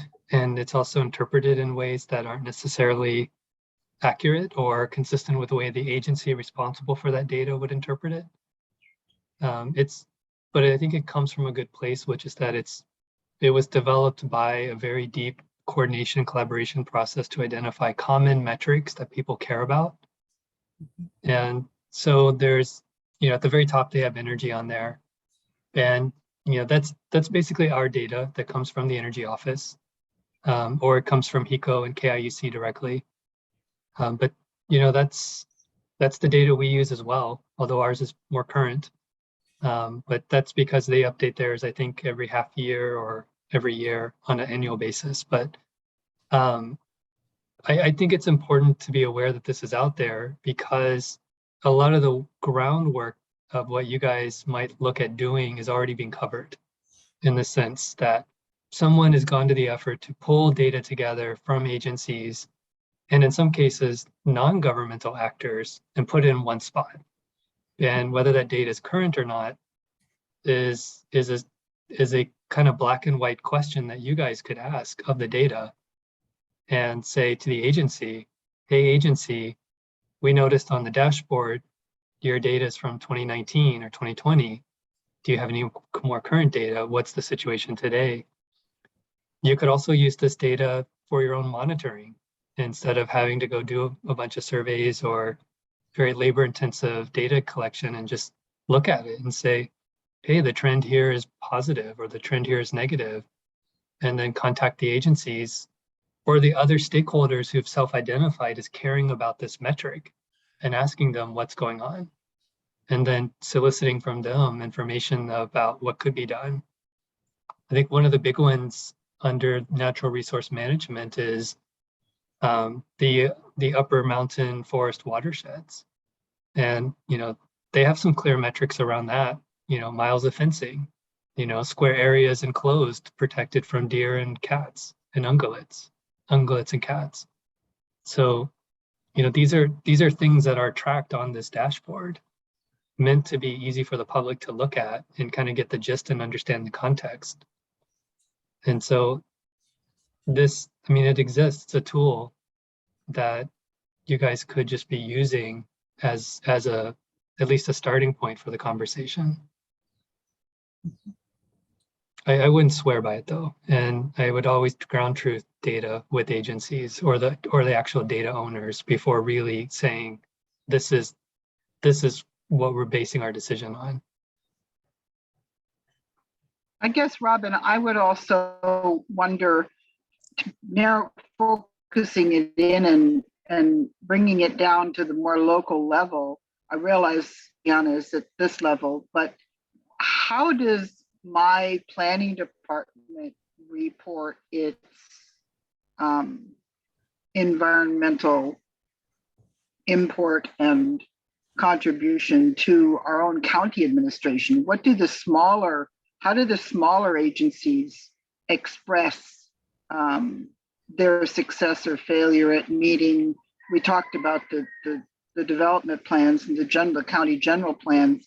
I would be very interested to know how they do that, because I have no idea. So there's one level of all the state agencies, but there's another level that really oftentimes hits the people more directly, which is their own county stuff. And all people do is grumble, they don't really know.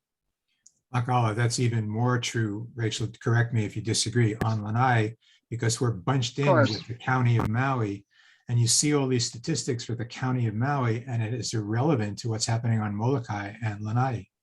There just was an article I just sent to Rachel's co-director about the Molokai issues around deer, and we are inundated with deer, not to the degree that perhaps Molokai and Maui County are, but significant here.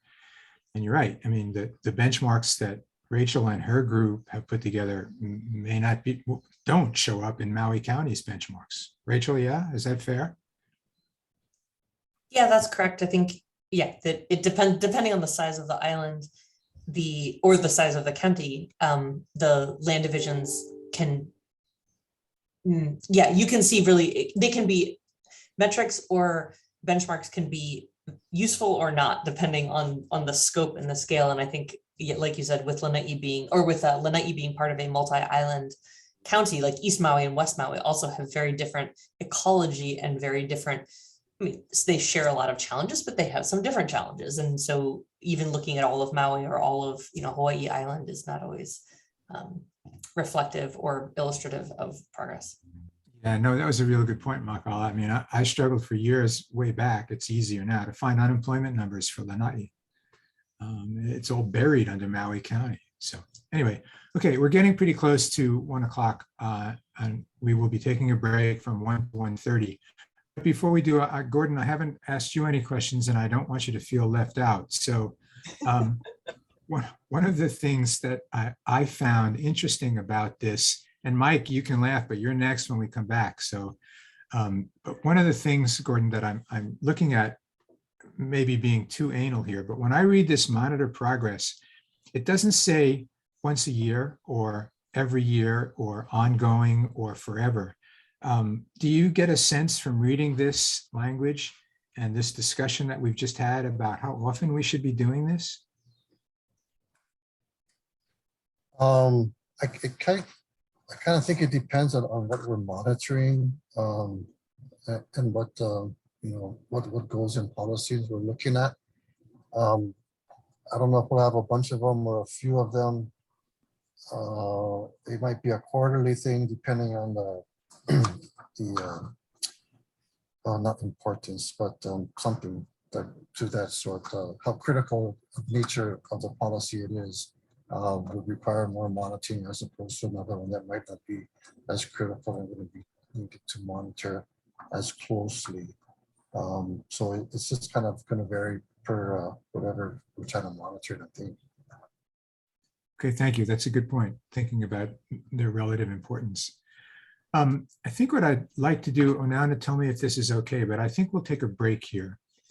I want to spend a little bit of time on this report issue, the fourth component of our statute, because of all the complexities of that and what it meant to us when we had that responsibility and how we've now transferred it to, it's been transferred and the implications of that.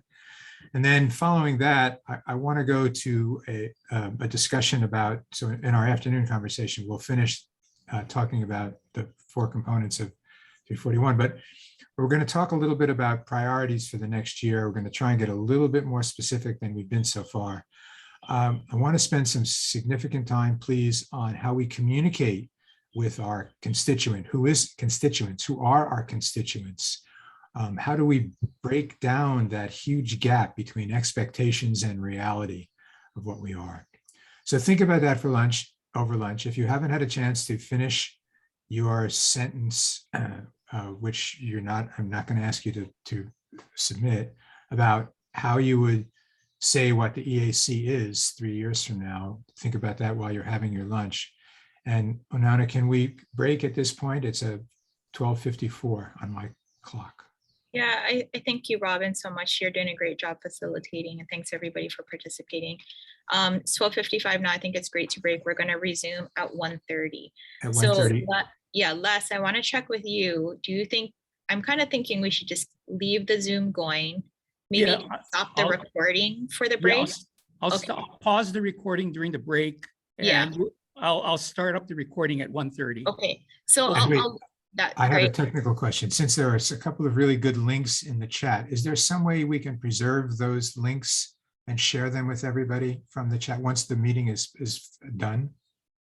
Because the meeting is being recorded, they should be a part of it. Yeah, and Robin, if not, we can just copy paste them into an email and kind of circulate them after. Before we close down. Yeah, Okay. so we're not going to close this now. I will leave it to the individual participants if you folks want to log off during the break or just put yourselves on mute and close your cameras while you eat. I'll probably just stay on so we don't have to worry about it for later, but we're going to keep it open. So we shouldn't have a glitch. We'll start promptly at 1:30. Thanks, everyone. Okay, thank you.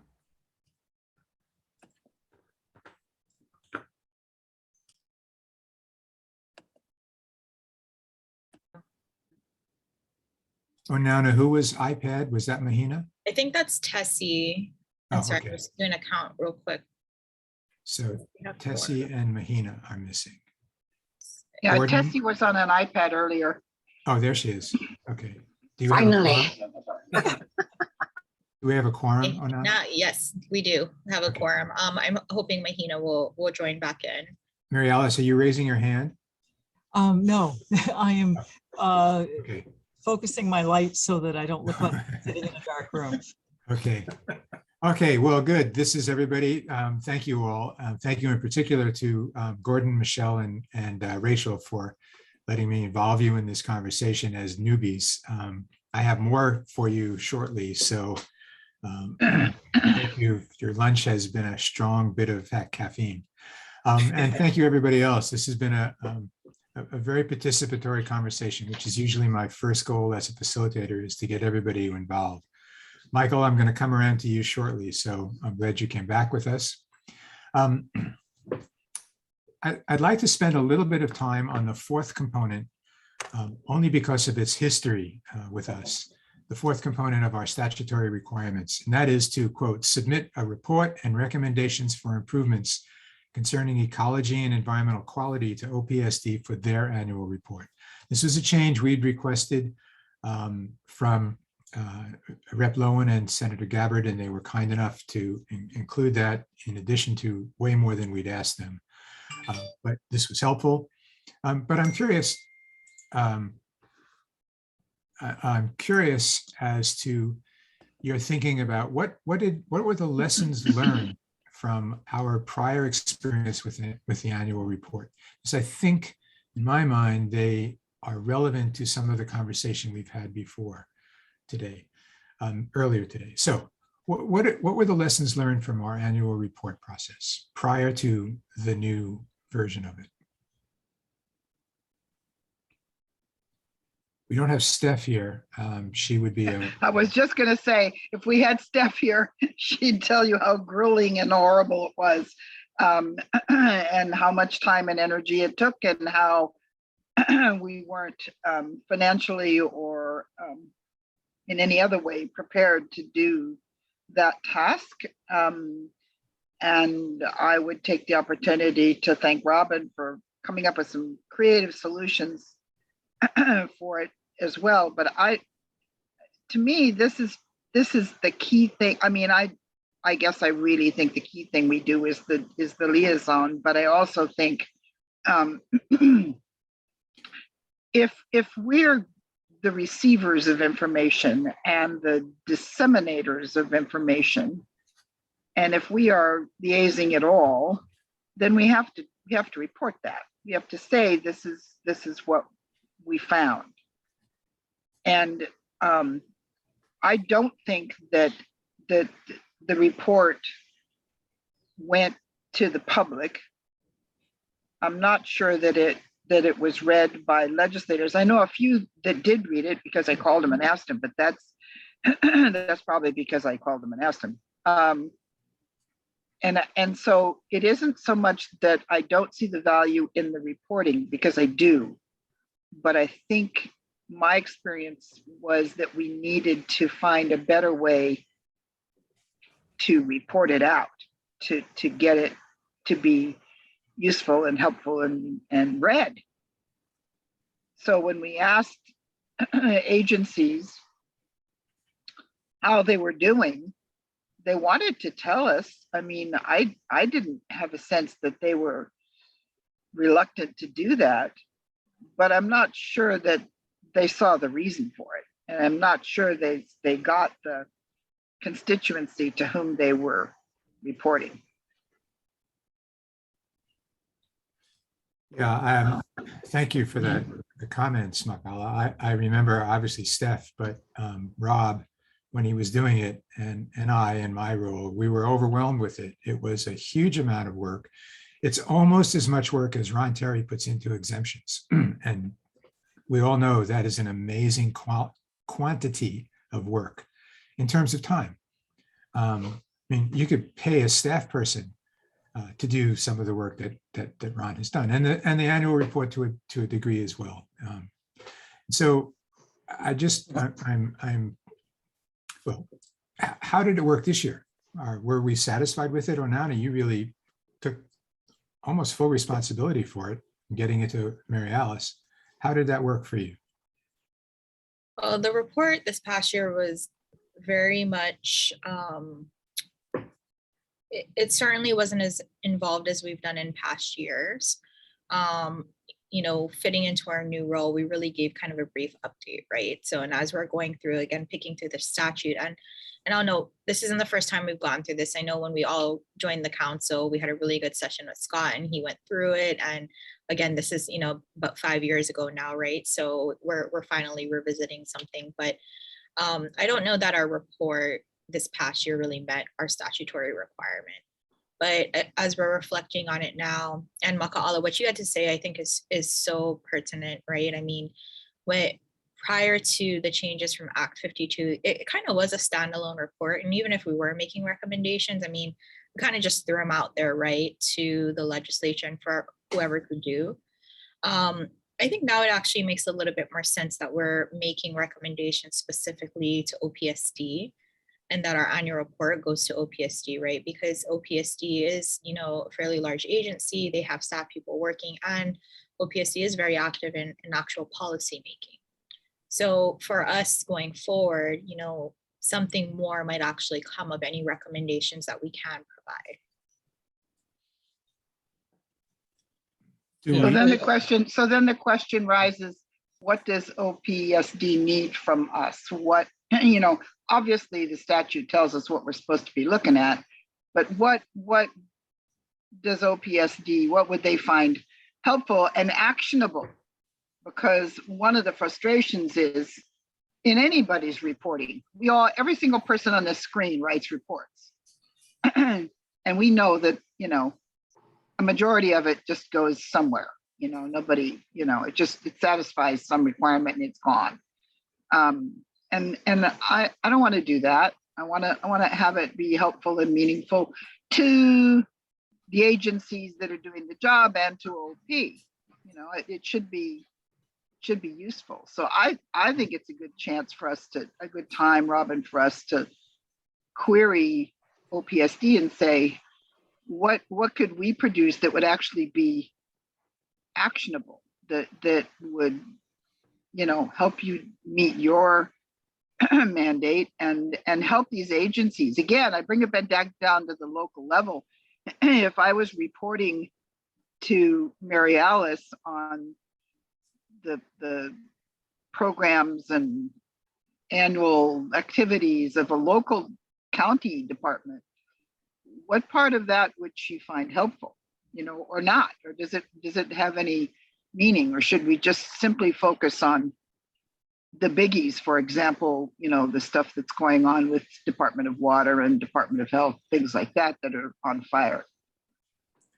Well, and Mary Alice, before you answer that, I would also be curious as to have you solved the dilemma that Maka'ala raised, which is, you know, you put all this effort into this really wonderfully written, thoroughly edited report, and nobody reads it. How have you addressed that? Who gets your report? Well, yeah, thanks for the opportunity to throw out a bunch of caveats, which is not going to make anybody feel better, I think. We're part of DBED, and DBED requires us to format our reports that to them for their annual report. And then because we don't want to task a limited staff with writing, you know, a completely different report for the Office of Planning's reporting requirements, we tend to, you know, enter once and publish as many times as necessary. So we do report on activities, and partly because those relate to budget asks that we have, and because annual reports are supposed to be a summary of what you did in the last year, they do tend to be a list of accomplishments, a list of activities. One of the things that occurred to me as I was listening to Maka'ala and Robin and Onauna is the Office of Planning and Sustainable Development is charged with carrying out the state plan, which is broader than protecting the natural environment. It includes looking for a healthy, sustainable economy and social equity. And so our reports and our goal is to find where that balance is and where it's out of balance. And so at times, the protection of the natural environment will be what's out of balance. Other times, there may be a consensus or not a consensus that we're out of balance in terms of meeting the human needs of our communities and populations. And when Maga'ala said that when people come to her and talk about what they're concerned about in their environment, it often isn't the natural ecology of, this endangered species is at risk, or this species is overpopulating, and it often is what people perceive as what's out of balance. There is a large new development being proposed down the street, and it doesn't blend in, and so they're opposed to what they may be concerned about: traffic or more impermeable surfaces, wastewater. It's either very personal, or it is what is currently out of balance. And that's when your report is part of our report, our larger report. It's going to be part of a number of different programs presenting each based on their legislative charges, but it won't all be about the environment. It'll be about affordable housing. It'll be about clean energy. It'll be about protecting us from coastal hazards.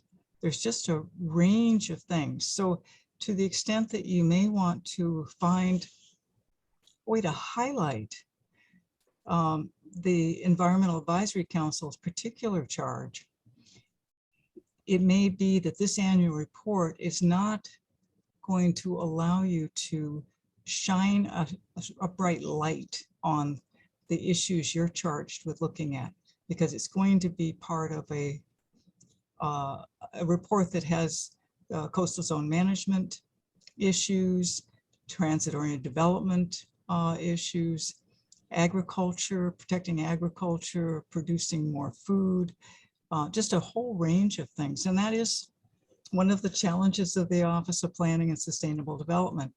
It doesn't have a narrow, sharp focus.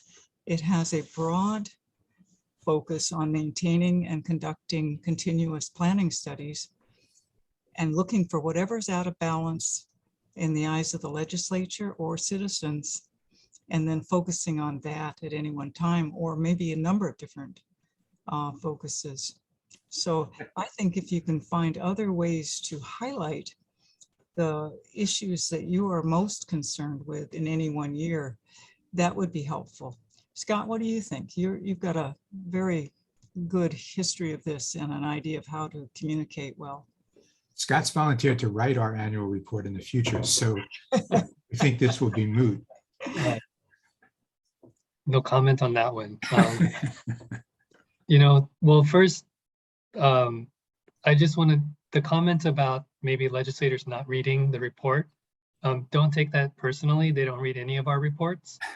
The reports exist to be referenced later. And when they ask you a question, you say, that's on page 5 of our report, which we're happy to provide to you. So I think that's across the board. I think what Mary Alice says makes a lot of sense. We also, as an attached agency to DBED, have to prepare our own report to the legislature and prepare our portion of DBED's report to the legislature. And so it is structured similarly. It's just easier to use one template for both reports. So we go a little bit, in more detail in our own report, and we keep it a little higher level in the DBED report. And so, but for us, we do have a very specific focus. It's to promote energy efficiency, renewable energy, and clean transportation to achieve a resilient clean energy economy.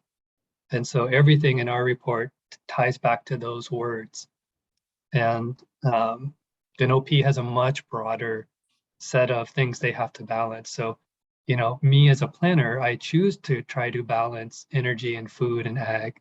But as the chief energy officer, I don't actually have to. I could just be full bore renewable energy at all costs. That's my job. It would be within my statute to do that. And so I think that does make a certain amount of sense. I'm wondering, Mary Alice, though, if there's call outs or things that you could do of particular recommendations as voted by the board on the record or something that could say, this is the sense of the director in the office, although this is the position that the Environmental Advisory Council has taken or committee has taken on this particular matter. And then I don't think you guys are restrained from only expressing yourselves through the OPSD director in a report to the legislature. You're a board, you have appointees. And so your thoughts, especially anything that's on the record as a vote, is a matter of public business. And the public has a right to know and should be informed of what you guys think. So, you know, I guess there's multiple avenues to you, and maybe some of the things that Mary Alice, I guess kind of what I think I heard you say was they might feel a little frustrated a bit, and a message they might want to get across if it's only going through the DBED to the legislature format, because it has a higher purpose it has to meet, which isn't necessarily to highlight what the EAC prioritizes. But that doesn't mean the EAC is limited to only expressing itself through that. Does that? Yeah, that makes a lot of sense, Mary Alice and Scott. And I want to give Ron a chance to talk, but I just want to say, because I see his hand in the tree back there, but I just want to say that, remember, in my opinion, part of the reason we went to the ledge to change the way in which the annual report worked was the sheer physical, again, Steph's not here, overwhelming amount of work it took to do that report. It just got crazy. And part of that was because one person had started working and then stopped.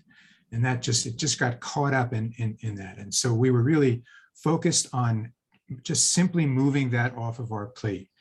You're right. There are issues that we'll want to target that would get lost in Mary Alice's much larger report. And we ought to think about how to deal with that. Ron? Yeah, thanks. I think you all know that I was opposed to giving up the obligation to the annual report. And this conversation has made me even more concerned, because it sounds like our annual report is now going to go to somebody who's going to take what they will of it and reduce it and put it in their format. Okay, yeah, could you clarify that? Are you going to, what we produce, are you going to give word for word? Let me think out loud a minute. We're given a format by DBED for the DBED annual report. We have an annual report that we do for Office of Planning. It's driven by the annual report requirements for some of our programs and not all of them. So some of them are required to report on things differently. I'm thinking that you guys have your own section in our report, and you can decide what words you want to use and how you want to format that. But it doesn't, but if you wanted to do a 30-page report, I'd probably put it in the appendix, word for word, but not completely embedded into the annual report. I think that you'll get more bang for your buck with Maka'ala's suggestion of using the OLELOs that are out there in holding forums, which I think the INO group has done a fabulous job with, ways to engage people. The written word is a cool medium, as many wiser people have said. It isn't a hot medium, and a lot of people don't interact with it. And legislators, of course, you know, unless, as Onauna and Robin did, you go and talk to them prior to the session or during the session, they're often so overwhelmed with the volume of stuff they're dealing with that they are not going to read an annual report. It goes in a stack. Actually, now it's an electronic stack, and it's even harder to find or remember where it is in, an electronic filing system. So I Thanks for just, clarifying that if we write an annual report, it will be included in some form, Mhm. word for word. I think that's important. Yeah. And that why you said might be disappointed, I can see that. That's true. If it's piled on with a bunch of other reports, as it has to be, I understand that. But of course, we could make our own report and do something else with it as well. Mhm. And as you said, we could even present it in an OLLO type format. I think the most important function of the annual report was to monitor the progress of state, county, and federal agencies in achieving the state's environmental goals. That's what I always thought. And I know it was difficult to produce. I know it was a lot of work, but I think, with the exception of that one year, which was very difficult for certain circumstances, it's something that we can do. And I hope that as part of the strategic plan, we carry that responsibility forward. I think people do expect that from us. One way. It was also an intro. Sorry, Meryl. It was also an intro for me to go, for example, to the planning department here and say, we're in the process of preparing this report. What would you like to contribute? And it was a way for me to begin that conversation without him feeling like I just showed up and, which I also do, but to not do it that way and to, it was part of beginning that conversation. And frankly, I remember the first year that I participated in it and started asking around and stuff, people were happy to be asked. Oh my gosh, you care about what I do? You care, there is that. I think the big key in our process is that we promote excellent work. Promote excellent work to consider in our deliberations. Okay, so I was just, Robin, you're on mute, but I was gonna add, to the conversation of when we decided to approach the legislators about getting rid of the requirement, it was really just to get rid of the requirement, right? I don't know if folks remember, but we actually had this conversation about if we want to do an annual report, we can. It was just the burden of the requirement and making sure we met our statutory duties, right? Because there were some years where it was very difficult to get it or to get it on time. And so I believe in those past conversations we talked about, well, maybe we can do a newsletter, now we're hearing, maybe commercial bits. So that kind of stuff I think is still on the table for discussion. At least now we have the option and we can kind of, decide how we're going to do it. Maybe it's not an annual report, but maybe it's in some other kind of a publication or whatnot. Another thing to get more attention is timing. All the annual reports hit the legislature's inboxes in, the last 2 weeks of December or the first 2 weeks of January. If the Environmental Advisory Council's report came out in June or July, you'd probably get more eyes on it. Well, I think what I was going to say, and thank you for the reminder that I was on mute, Onana. Although it's not comparable to the annual report that Makala needs, in terms of the legislature, having representatives from the EAC go and talk to the two committee chairs is invaluable. And even more so, having them come to one of our meetings was invaluable. If you remember, their presence at our meetings really led to all of these changes that we were able to accomplish. Okay, I think this was, Dawn. All right, I was gonna say one thing, as somebody who's done the annual report for DBED for HCDA, annual reports are really more like key indicators for legislators and the governor. So if we don't include something in an annual report or in some sort of informational format, and the governor at some point wants to look back, or the legislature, then it tends to bite us in the butt. So that's all I'll say about that. Okay, any other comments on the annual report before we move on? Oh, Mary? I just, for the record, it wasn't only a lot of work, it was done purely by volunteers.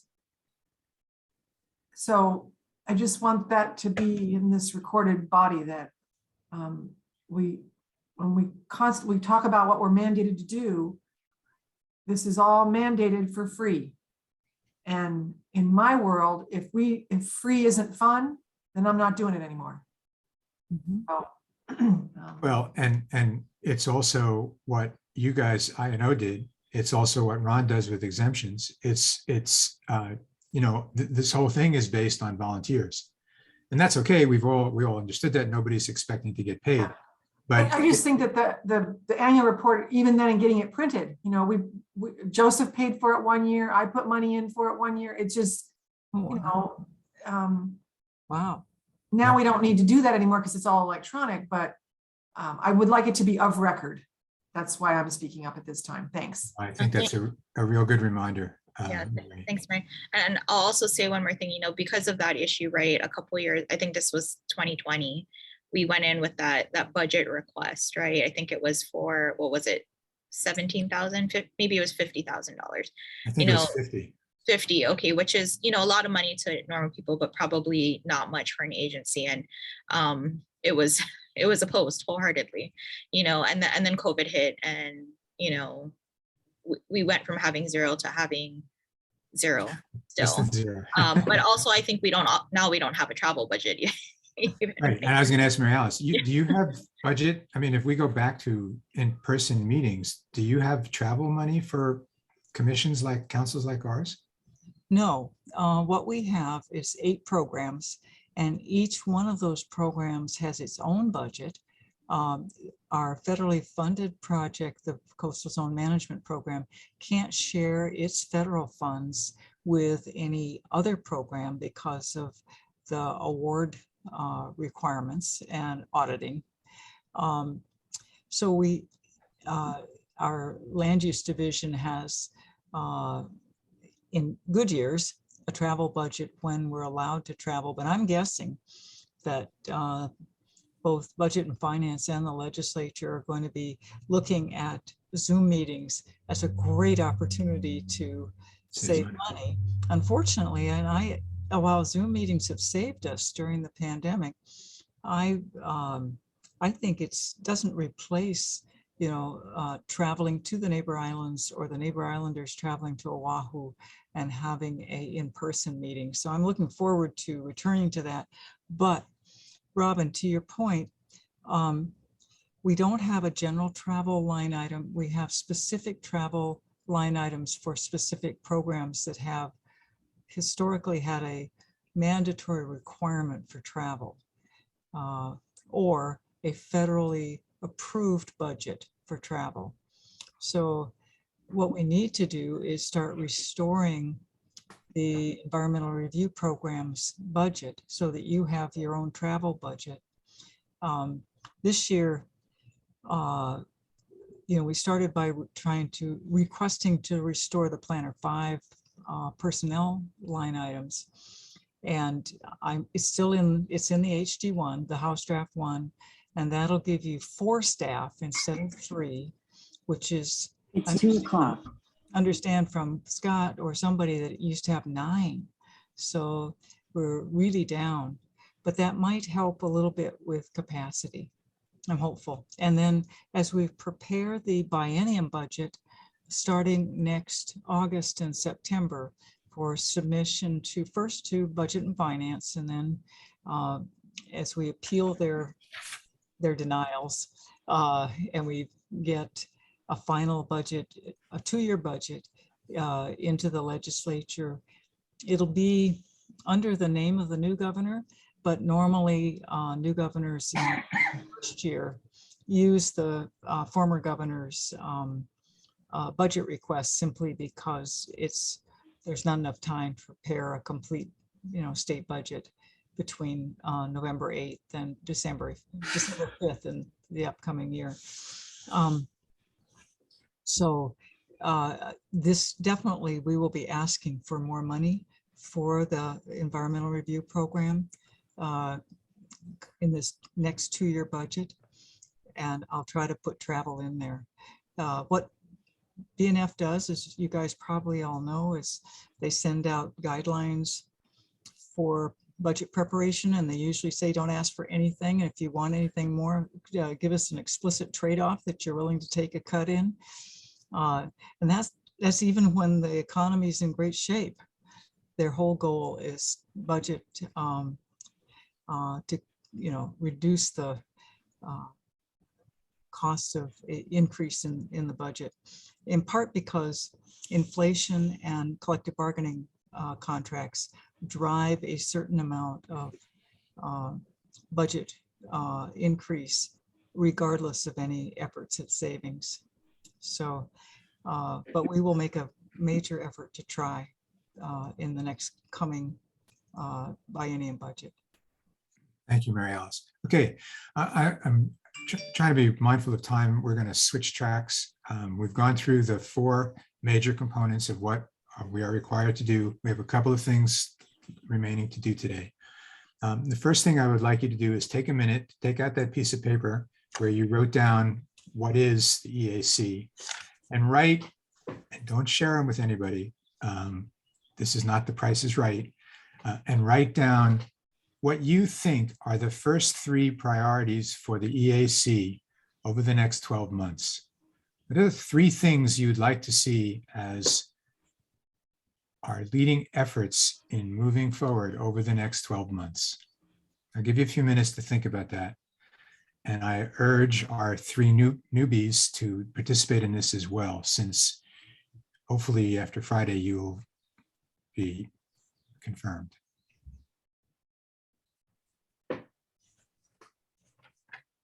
Dawn, pass that over.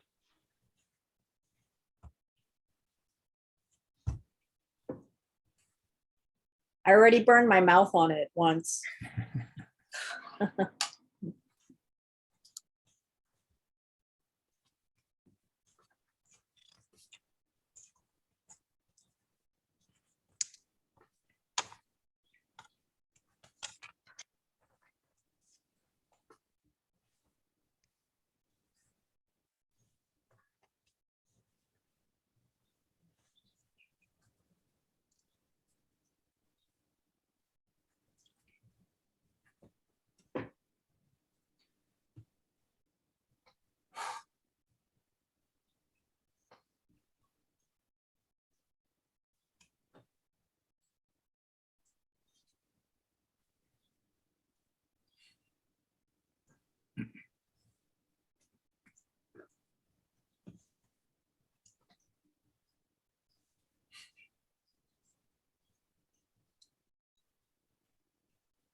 Okay, in no particular order, I'm just going to ask a couple of people to share their first one. Let's start with you, Ron.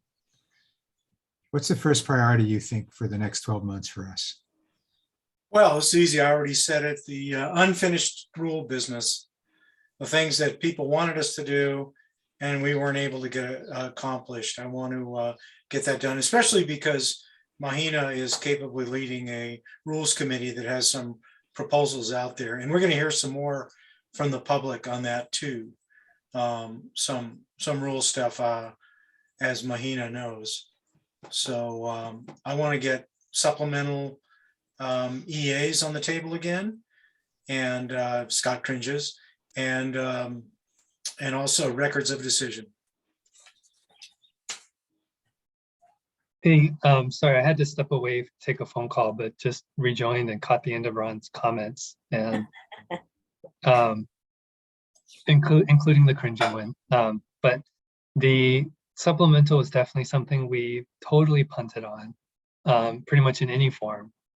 And records of decision were also something that we decided not to tackle.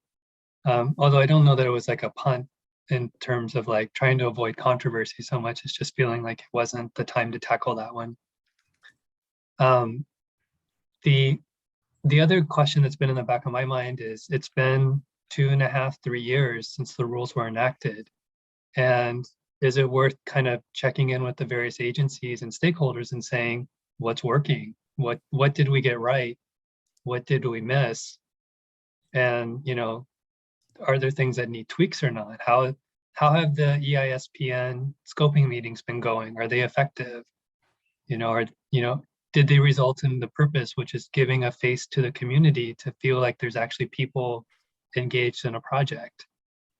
You know, so I mean, it'd be interesting to get some of that feedback and see, do some of these things really need to be tweaked? Are they being exploited? Are they broken?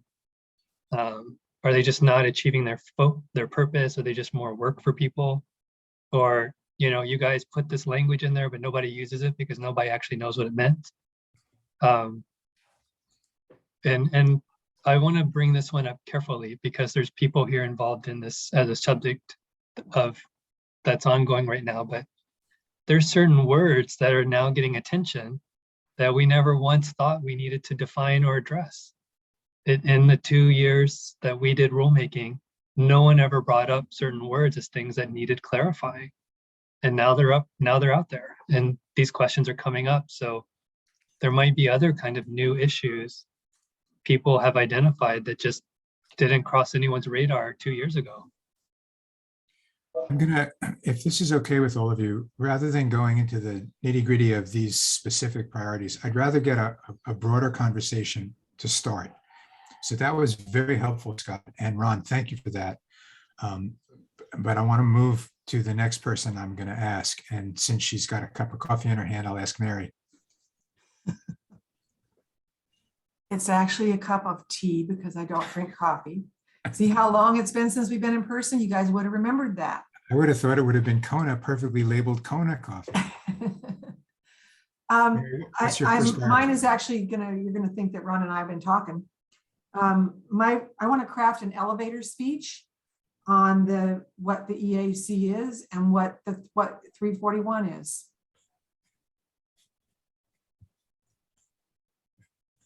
You're asking me. Mike, go ahead. What's your priority? The priority is to promote understanding of what we do.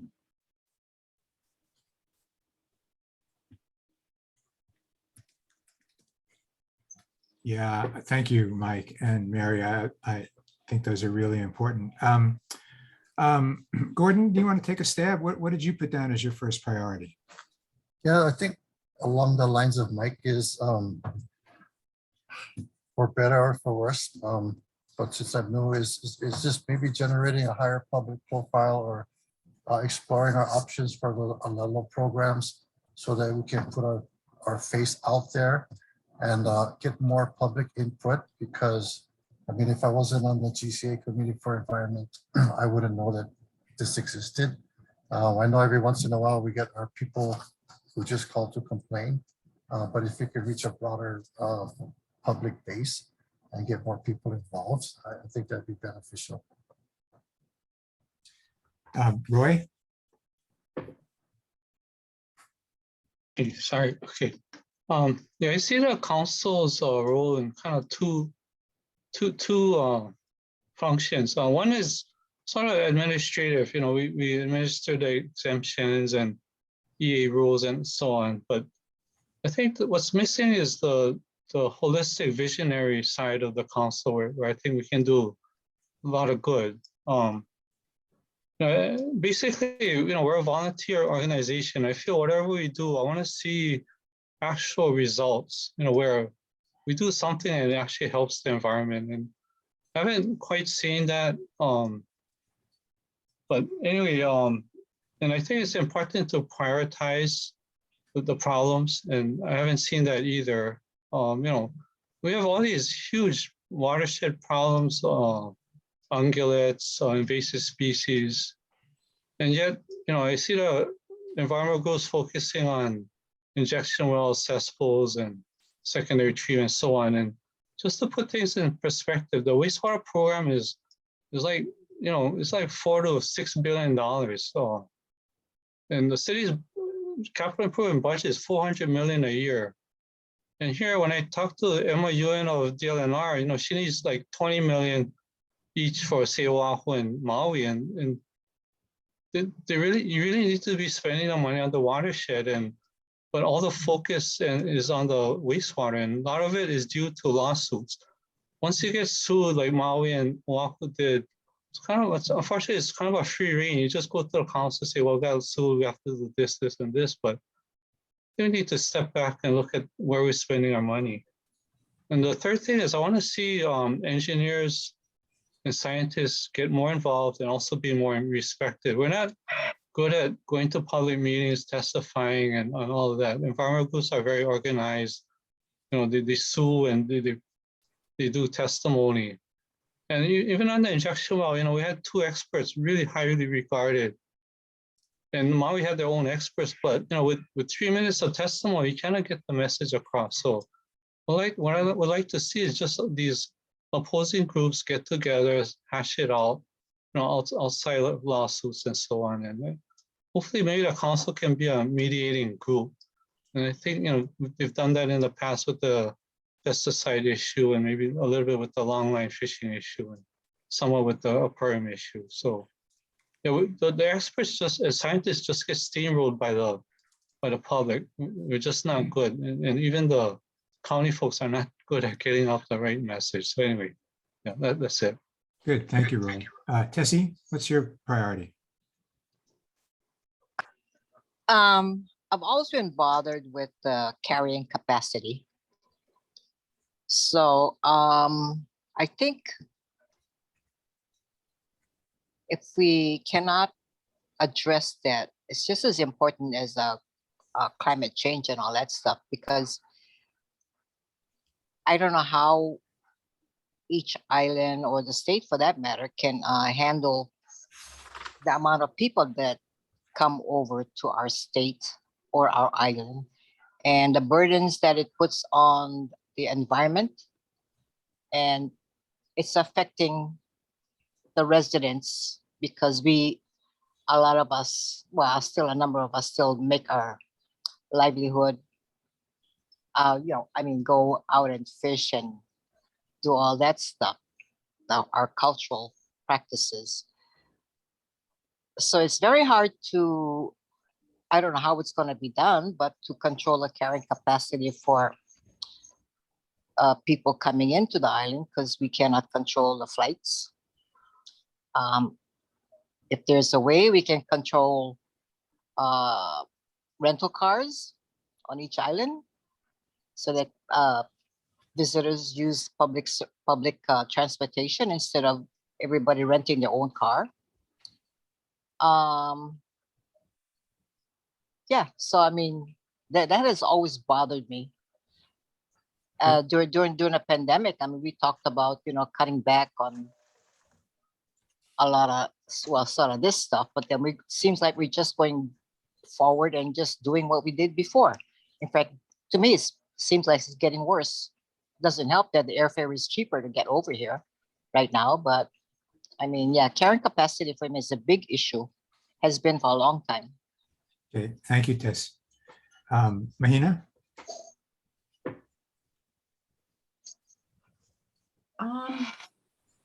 I think my first priority would be just finding, finding our place in OPSD, just getting a firmer grasp of what we can and can't do. Yeah, just to have a better understanding, a solid understanding of that, so we can move forward and wrap some things up. And then my second priority would be kind of revisiting discussions that we had, I feel like before the pandemic, around cultural impact assessments, and some environmental justice issues. I think that, were kind of put on the back burner as things to update or tackle once we finish the rules. Yeah, so I'd like to revisit some of that. Makala? Thanks. I was hoping for the follow-up on Mahina. I concur. Mine was to use public access more effectively to get information out, but it would be to include environmental justice and that does lead to Tessie's carrying capacity, environmental justice and equity as we address a lot of environmental issues, not the least of which is climate change and sea level rise, which is hitting certain sectors of our society and structure harder than others. So to me, it's my number one priority is to use the public access, whether that's print media or Lelo or whatever it is, to start to initiate some of these conversations, not just an informational forum where we stand up and tell people but to elicit more information from the community itself. Because one thing that has been noticed here is that because of Zoom, people are participating. We're getting incredible attendance at some of these forums than we ever had when people had to drive and get there and all the rest of that. In many ways, it's actually gotten better. I don't know if that'll continue or not, but it's been very useful to programs like mine to be able to convene 30 people in a Zoom. It's been great. And to be able to manage it, to not have you remember when we first started doing the rules and it was all, you remember my issue was, let Uncle talk, even if he's going to talk about strawberries, let him talk.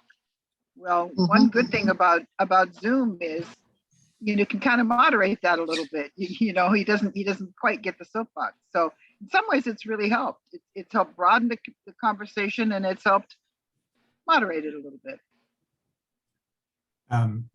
Rachel, what's your thinking here?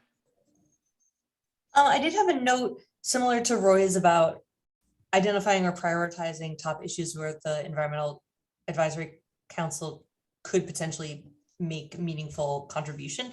But the one that I think that was my top was that if one of the primary duties or charges of the Environmental Advisory Council is to evaluate progress towards state goals, that I don't know if this is something that is just the EAC or with the assistance of staff to actually identify where the sources of those state goals are. And I mean, the state has a lot of goals. So coming up with identifying what are the goals that the EAC wants to evaluate and actually having a framework, like little scorecard so that could go forward. Okay, Michelle? I think it's the liaising,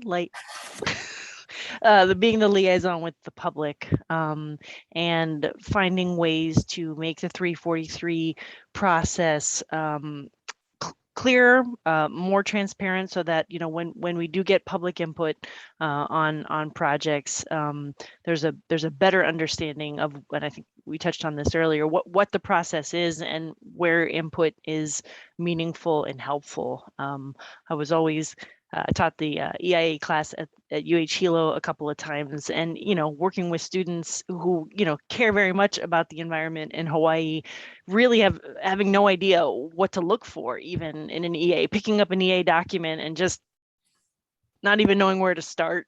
And these are issues that they really cared about, and so I see a big job with helping folks understand the process and how to meaningfully contribute. Let's see, Dawn? So I wrote information, education, and outreach, and that's basically what we're doing now through the committee.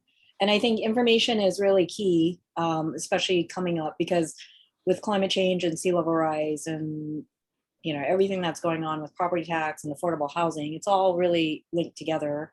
There's going to be a lot of complainers out there. and you know, trying to say, well, you guys didn't do this or you didn't do this. And I think having the general public understand where they can actually give input to a development project, or, you know, state funds or county funds is really important, because EAC, the way that Robin was saying, all those, the report or the survey 50 responses, you know, basically it seemed like the general public wanted the Environmental Advisory Committee to be a regulatory agency, which we're not. And I love to be, don't get me wrong, but we're not.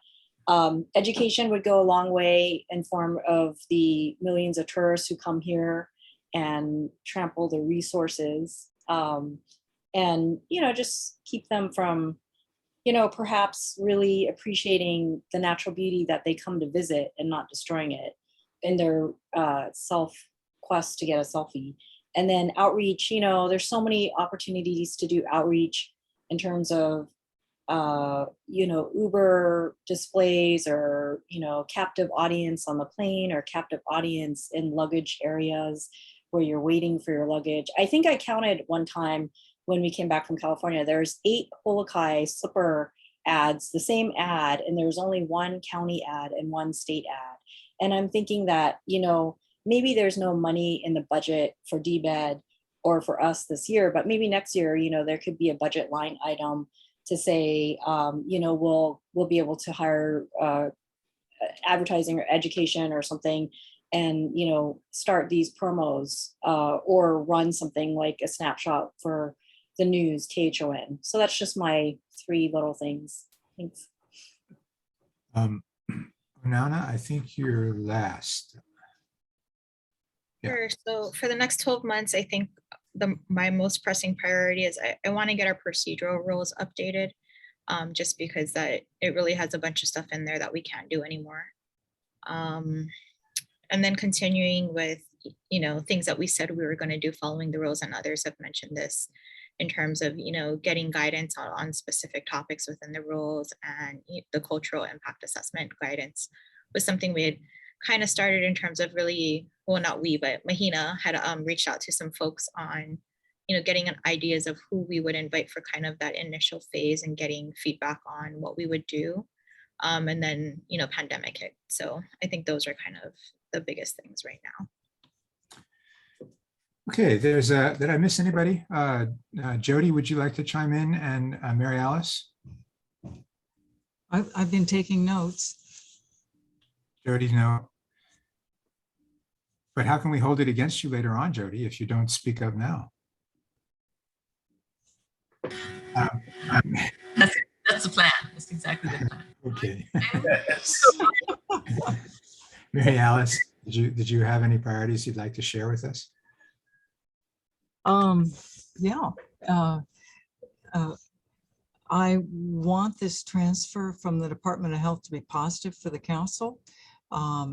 I want you to feel that your you know, input is being listened to, that whatever we can do in terms of supporting the staff and the council in terms of budget and personnel and sort of the kind of nuts and bolts of how to allow you to concentrate on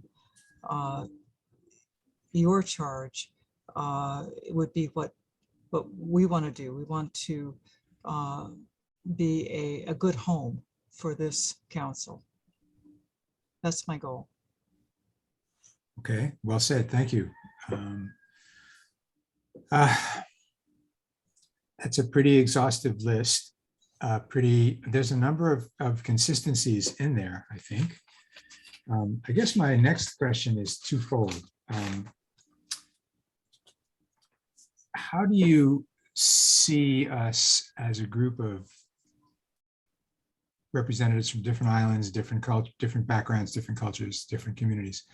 How do you see us reaching consensus on these priorities? And what resources will we need in order to undertake these priorities? What's the best way to come to some agreement on what should be first and second? And what will we need, for example, to do Ron, let's say Ron's rose to the top and it was to look at some of the rules again.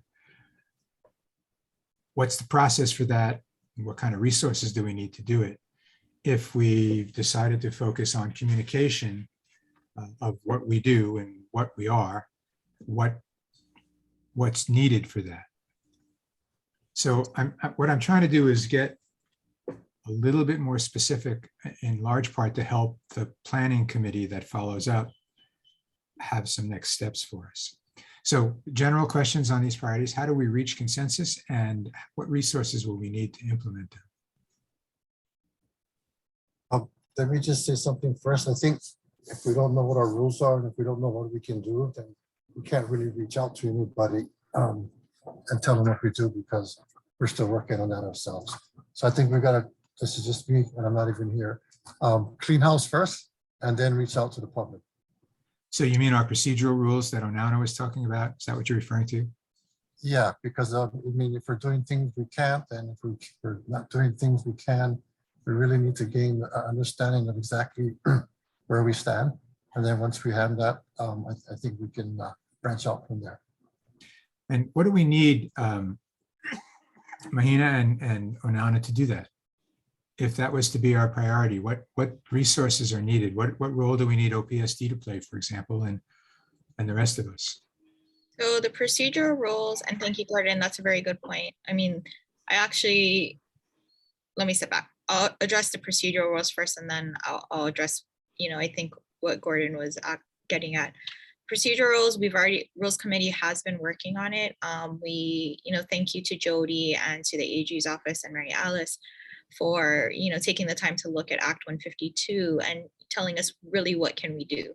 Where it comes down, we as a body no longer have rulemaking authority. So we already have some proposed amendments. So I think now that internally we've kind of reviewed them, and Mahina, you can jump in and let me know where we are in terms of whether further tweaks need to be made. But Chapter 91, lays out the rulemaking process.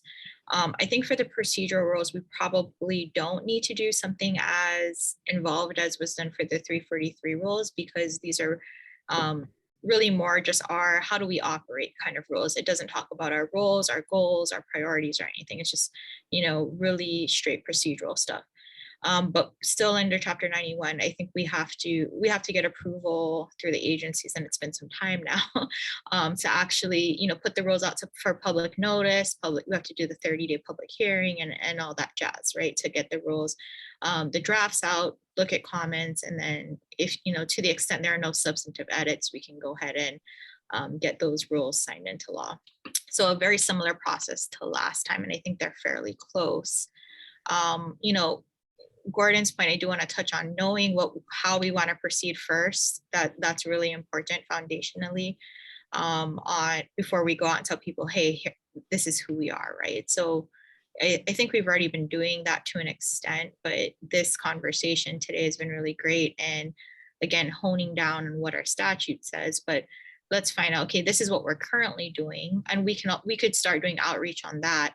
But to the extent we want to say, okay, these are the things we're going to do in the future, maybe that's a different conversation and a different, outreach down the road to the public.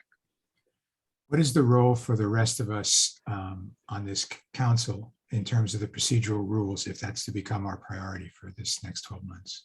What do you need from us?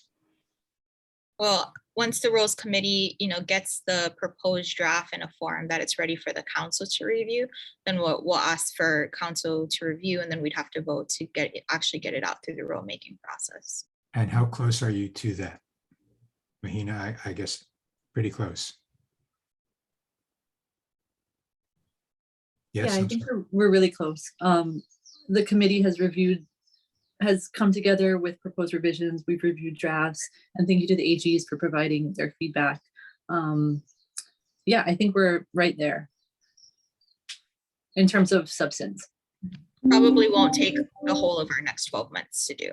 It's something we've been kind of working on for a while now. And to clarify something you said a few minutes ago, Onana, we could, if as many people put for their priority, talking about what we do and what we are, do we need to wait for the procedural rules to be formalized, formally approved, or can we move simultaneously?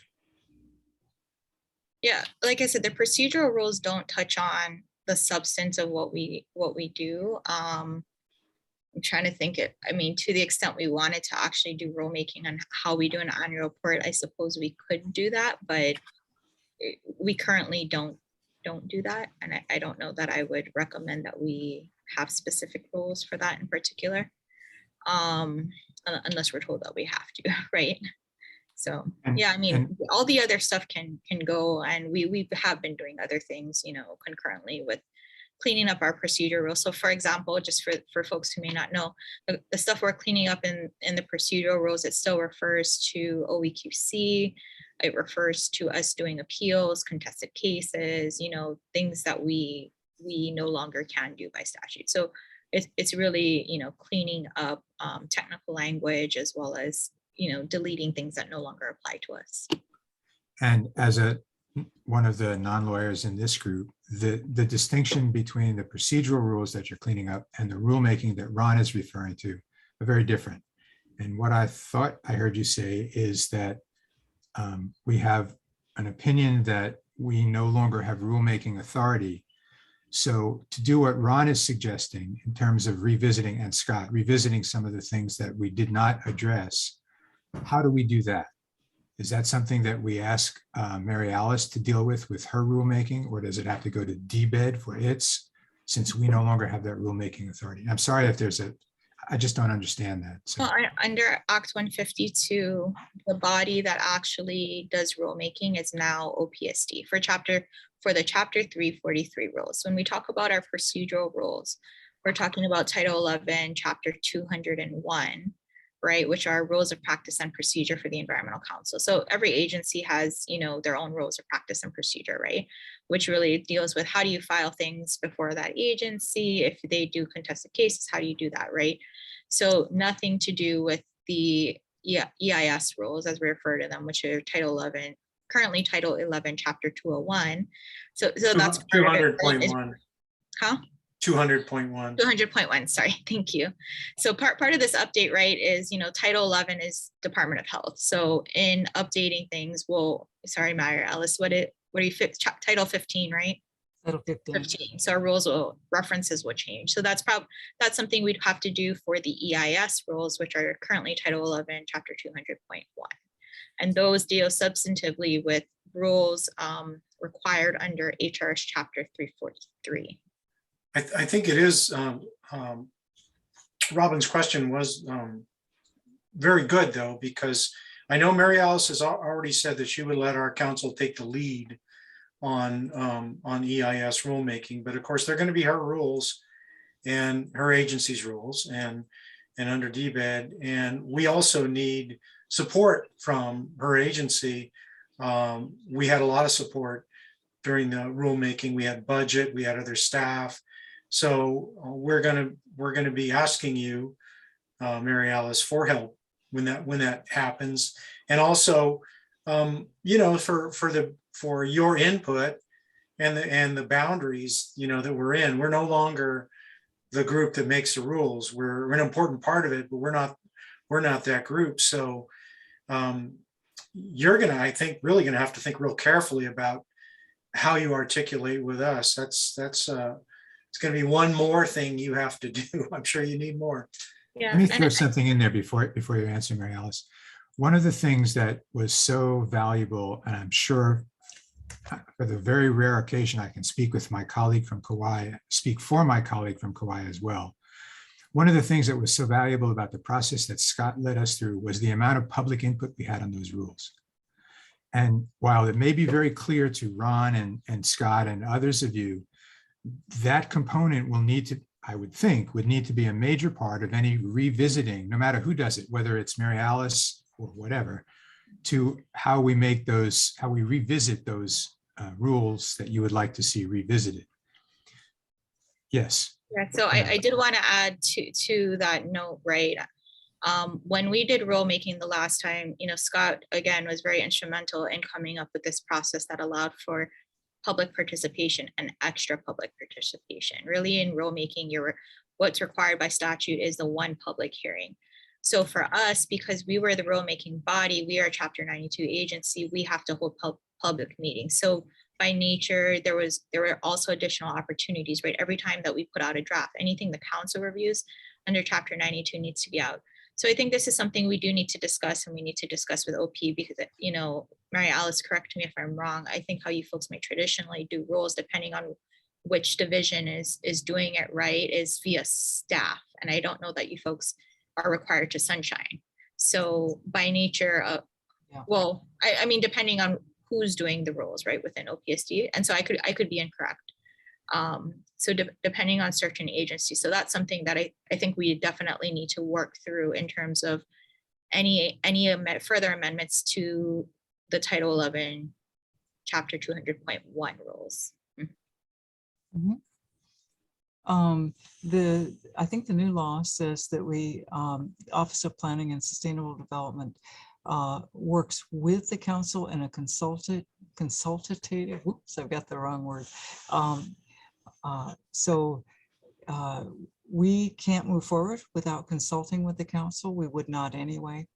I would make a recommendation though, and that is to focus on updating the 343 rules, which is 200.1, because I think that's where the, as Ron has made very articulately, that's what immediately impacts the disclosure of environmental impacts from development that has triggers.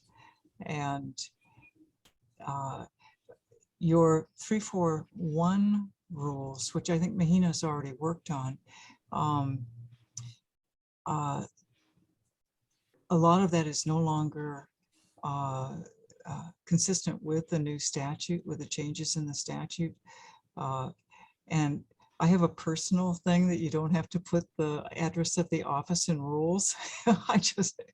I've talked to the AGs about that over the years when I've served on various boards and in different offices. And I've drafted rules myself, even though I'm not an attorney.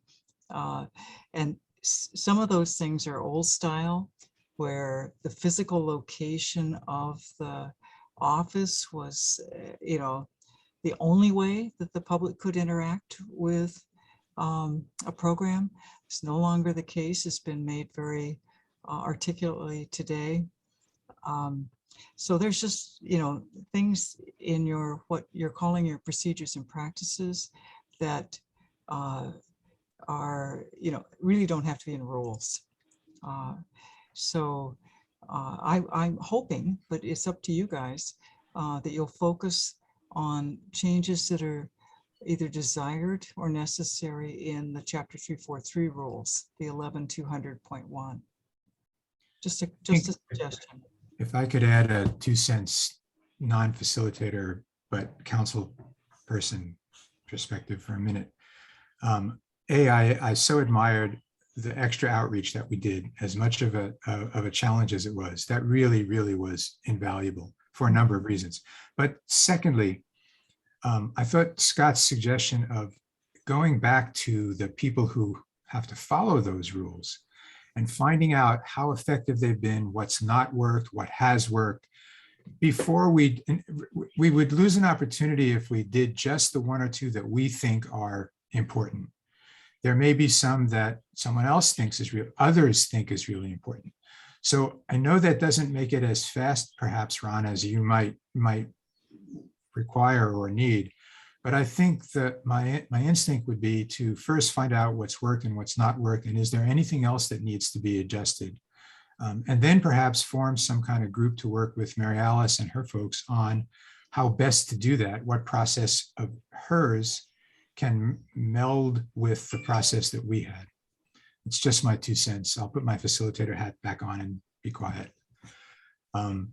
Other comments on this? What I'm hearing in terms of priorities are, let's get the procedural rules in place.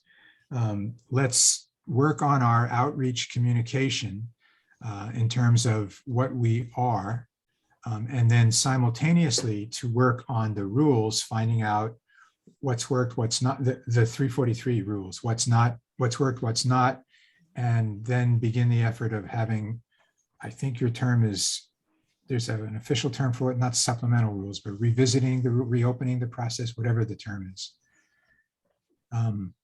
Is that making any sense to you all as a gang? Is that, is there any consensus around those three? Hey, Robin, Yes, could I Scott. ask a question? It might be for Jody, but given the changes in the statute, one of the things that in the rules of practice and procedure for the Environmental Council is the right for a member of the public to petition the council to do rulemaking, whether or not the council wants to do it. But the public has a right to come and say, we want you to consider this rule, and then the council has to affirmatively choose to pursue rulemaking or not. But the council no longer has rulemaking authority, and that provision did not carry into the statute giving OPSD rulemaking authority. So is there still a member of the public's right to petition OPSD to do rulemaking on 343? Oh, wow. I hadn't even thought of that, Scott. I think 91.6 covers chapter 91, section 6, which generally states any interested person may petition an agency requesting the adoption, amendment, or repeal of any rule thereof. That's a universal right then, basically. Yep. Okay. Sorry, Jody.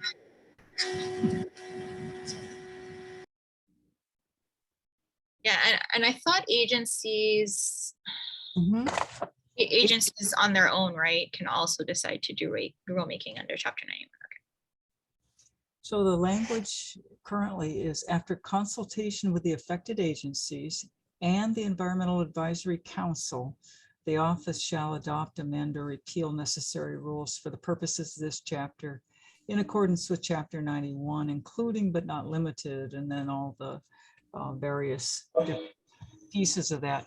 So Jody called out early that there has to be a consultative process with agencies and the council before OP can proceed with any kind of revisions to the rules. So that I think I'd want to know what you guys think would constitute a consultative process with agencies and with yourselves. And then that would be, you know, kind of the defining framework for starting the process. Maybe that could be something that we take up in our rules committee and then bring it to the council.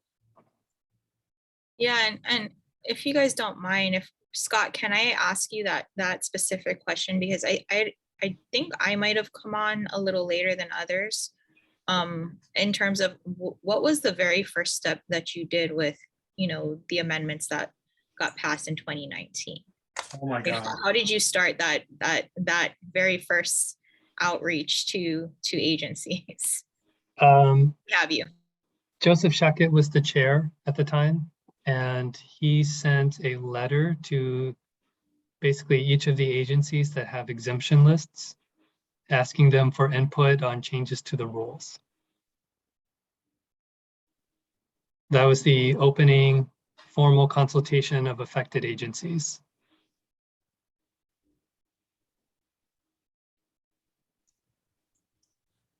Thank you. Just a note, Mary Alice, I think the rules still have in here, or the statute, that one you were just reading from, that paragraph B, at least one public hearing shall be held in each county prior to final adoption, amendment, or repeal. So you still can't get away with just one public hearing for rulemaking, unlike other rule chapters. 343 still requires at least 4. Thanks for clarifying that. And Scott was kind enough and smart enough to include both Molokai and Lanai rather than just the county of Maui in that. And both sides of Hawaii Island. And both sides of Hawaii Island, yeah. You had 2 meetings on Hawaii too, right? Yep. Just that Hawaii Island does not have sides, we have coasts. Say that again, Mary. She said her island doesn't have sides, it has coasts. Coast. We did East Coast and West Coast. If you don't call it a side, then you don't have to pick one. It's my own little Good personal. point. Good point. That's great. It's All right, that's politically good. correct. Yeah, that's right, Mike. Good one. Well, okay. Any other conversation and comments about priorities and how they get set? It's clear to me that there's a few that surface. There are some that are going to be more challenging than others. I thought the idea of that Roy has said consistently for years, and that's to look at the role, and I was going to talk about that last, and we're almost there, to talk about the role in the long-term future of the council. And could it be the convener and the agency that helps create a very specific, helps create a focus for all of the state's environmental challenges, which would include prioritizing the existing environmental challenges, which surfaced from a number of you today. So again, I think the Strategic Planning Committee will follow up with this and have to be a little more precise than we can be today. So please put your frustrations aside and we will deal with this again. Let me ask a different set of questions, one related to these priorities.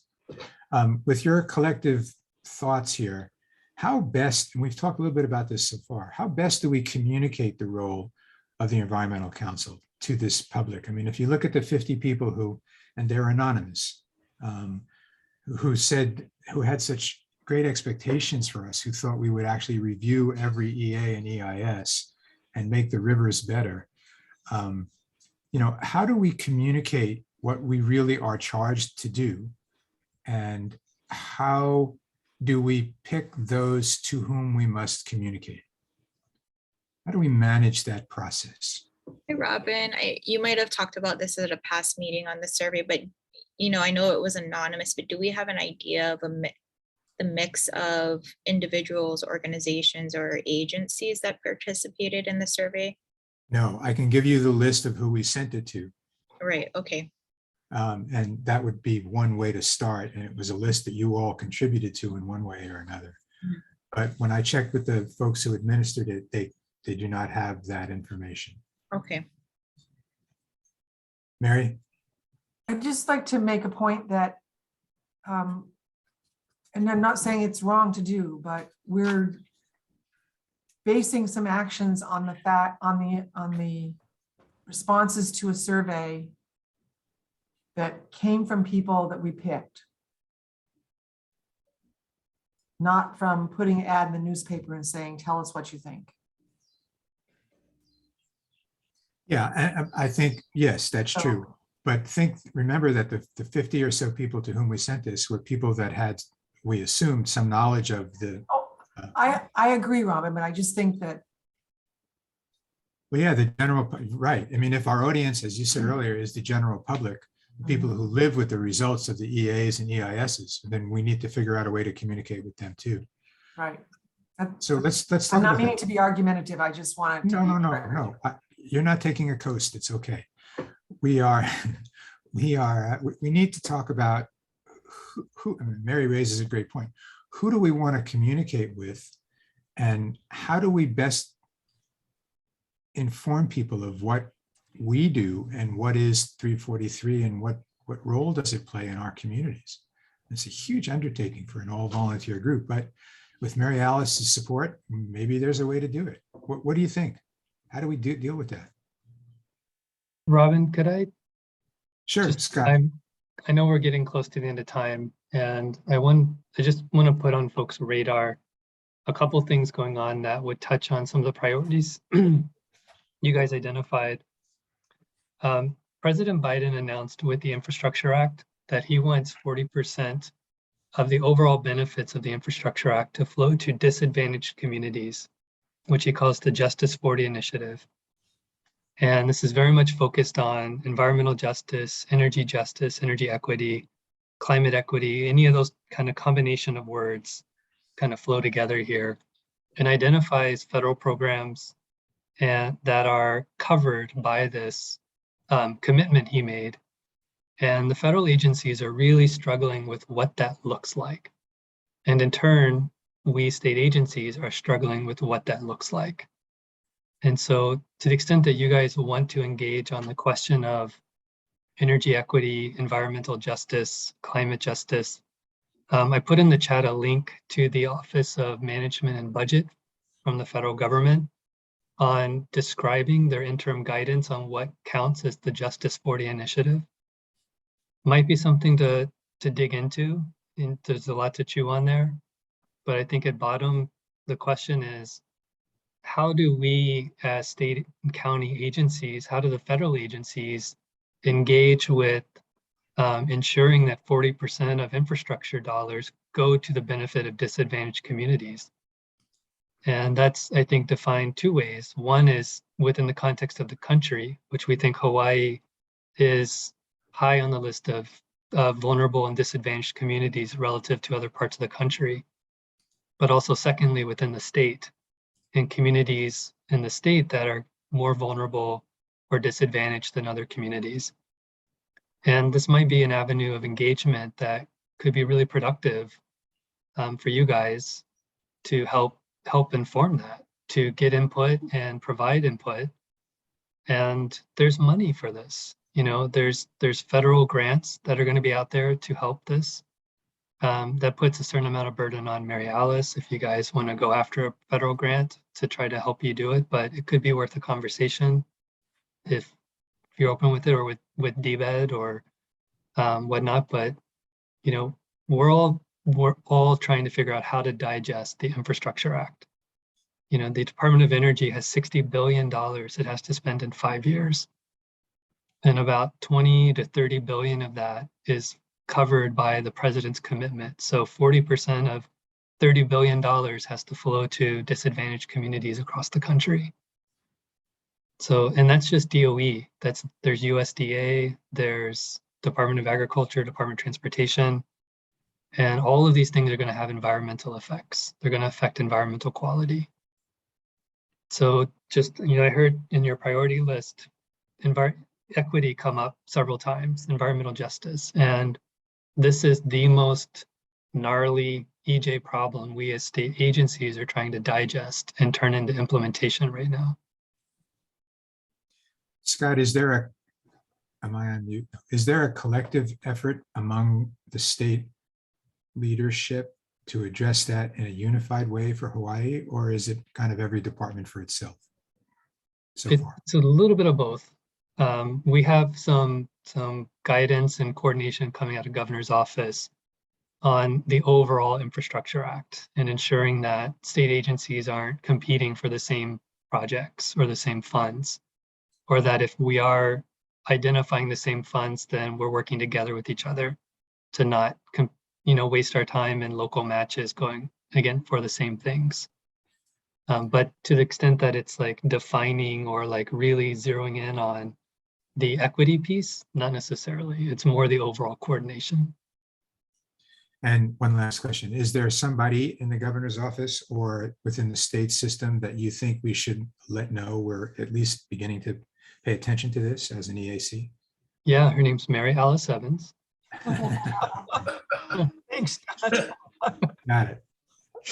All right, Mary Alice, you're on the spot once again. Another resolution from the legislature coming your way.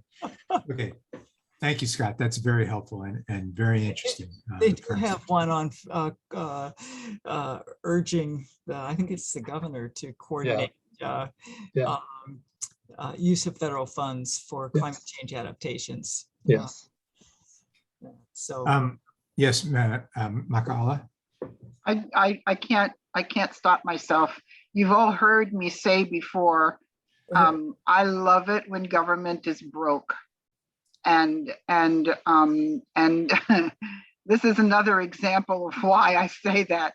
It's wonderful to have money coming and but this is when, boy, we really need to stand up, rise up, pay attention, really maka'ala the whole process, because when government is flush, look out.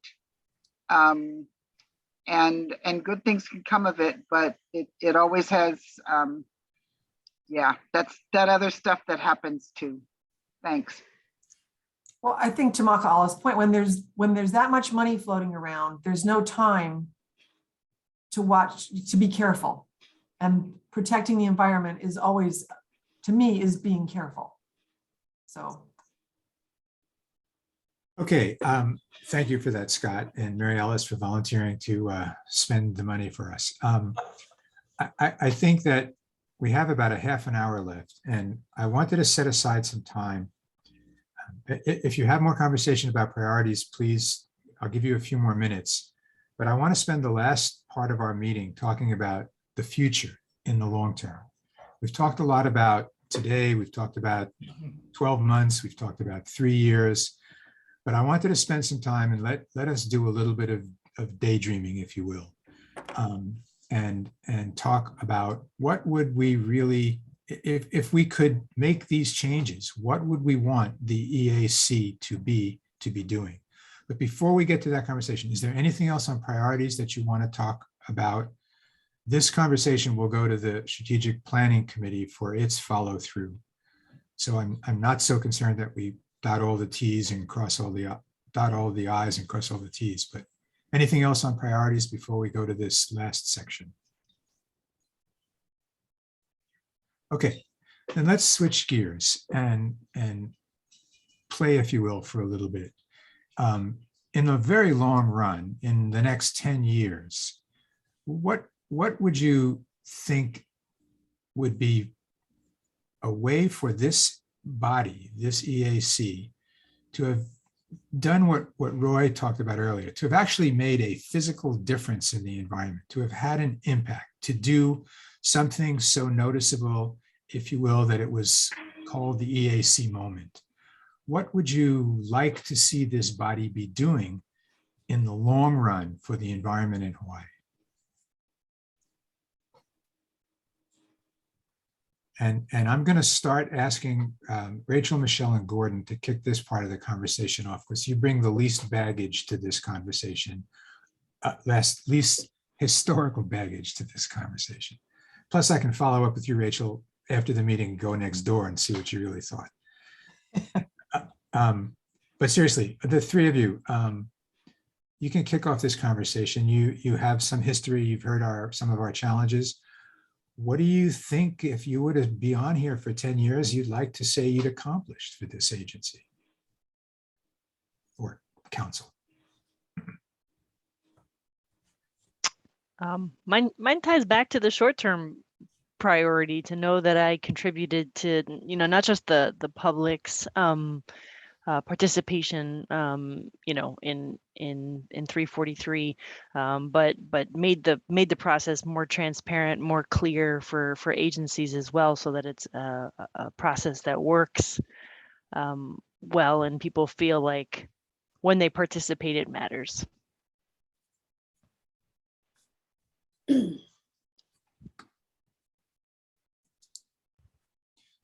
Okay, I like that. That their participation matters. That would, there's a lot of disillusioned folks out here thinking that their voice counts not at all. And that's a really good way to say it, that know that we've made a difference, that participation matters. I like that as a slogan. There's a good t-shirt for us. Mahina, what do you think? What are you long range? Would you like to tell your kids you've done for them?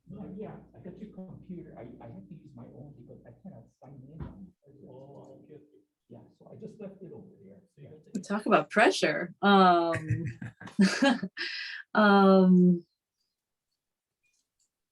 mean, climate change is front of mind every day, I think, when you have kids. And I know it's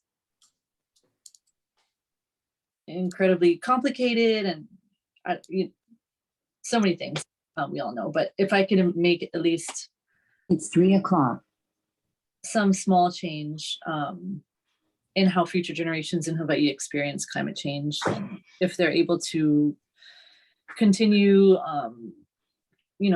practicing our culture and doing the things that we all love to do and living a healthy and good life, I think that's all we can try to do, at least for me. Sorry, very vague. No, that's very good and very healthy. And my only sub question to that is, how would you see us playing a role in that? What would we need to do to make this EAC a participant in that success? I think kind of doing what we're doing now and doing more of it, having discussions with community members and stakeholders and each other, I think is always productive. Moving the needle forward in terms of, yeah, state and county agencies working together, ensuring that we are at least striving to meet our environmental goals. And yeah, ensuring that 343 does what it's intended to do and that people understand it and follow it, and yeah, do environmental assessments and EISs properly. And yeah, that's kind of. Okay, good. Thank you. Thank you. No, that's very clear. How about you, Ron? You got an interesting perspective on all of this. What do you think?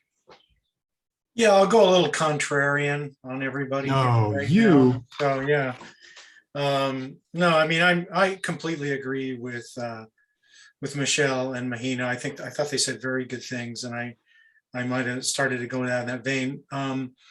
But since we're talking about what I would like, and my own personal contribution here would probably be different from others. And one of the reasons I got on this council was sort of a profound disagreement that I had with another fellow who's sitting down at the bottom of my screen, Scott Glenn, when we were doing the meetings about 343.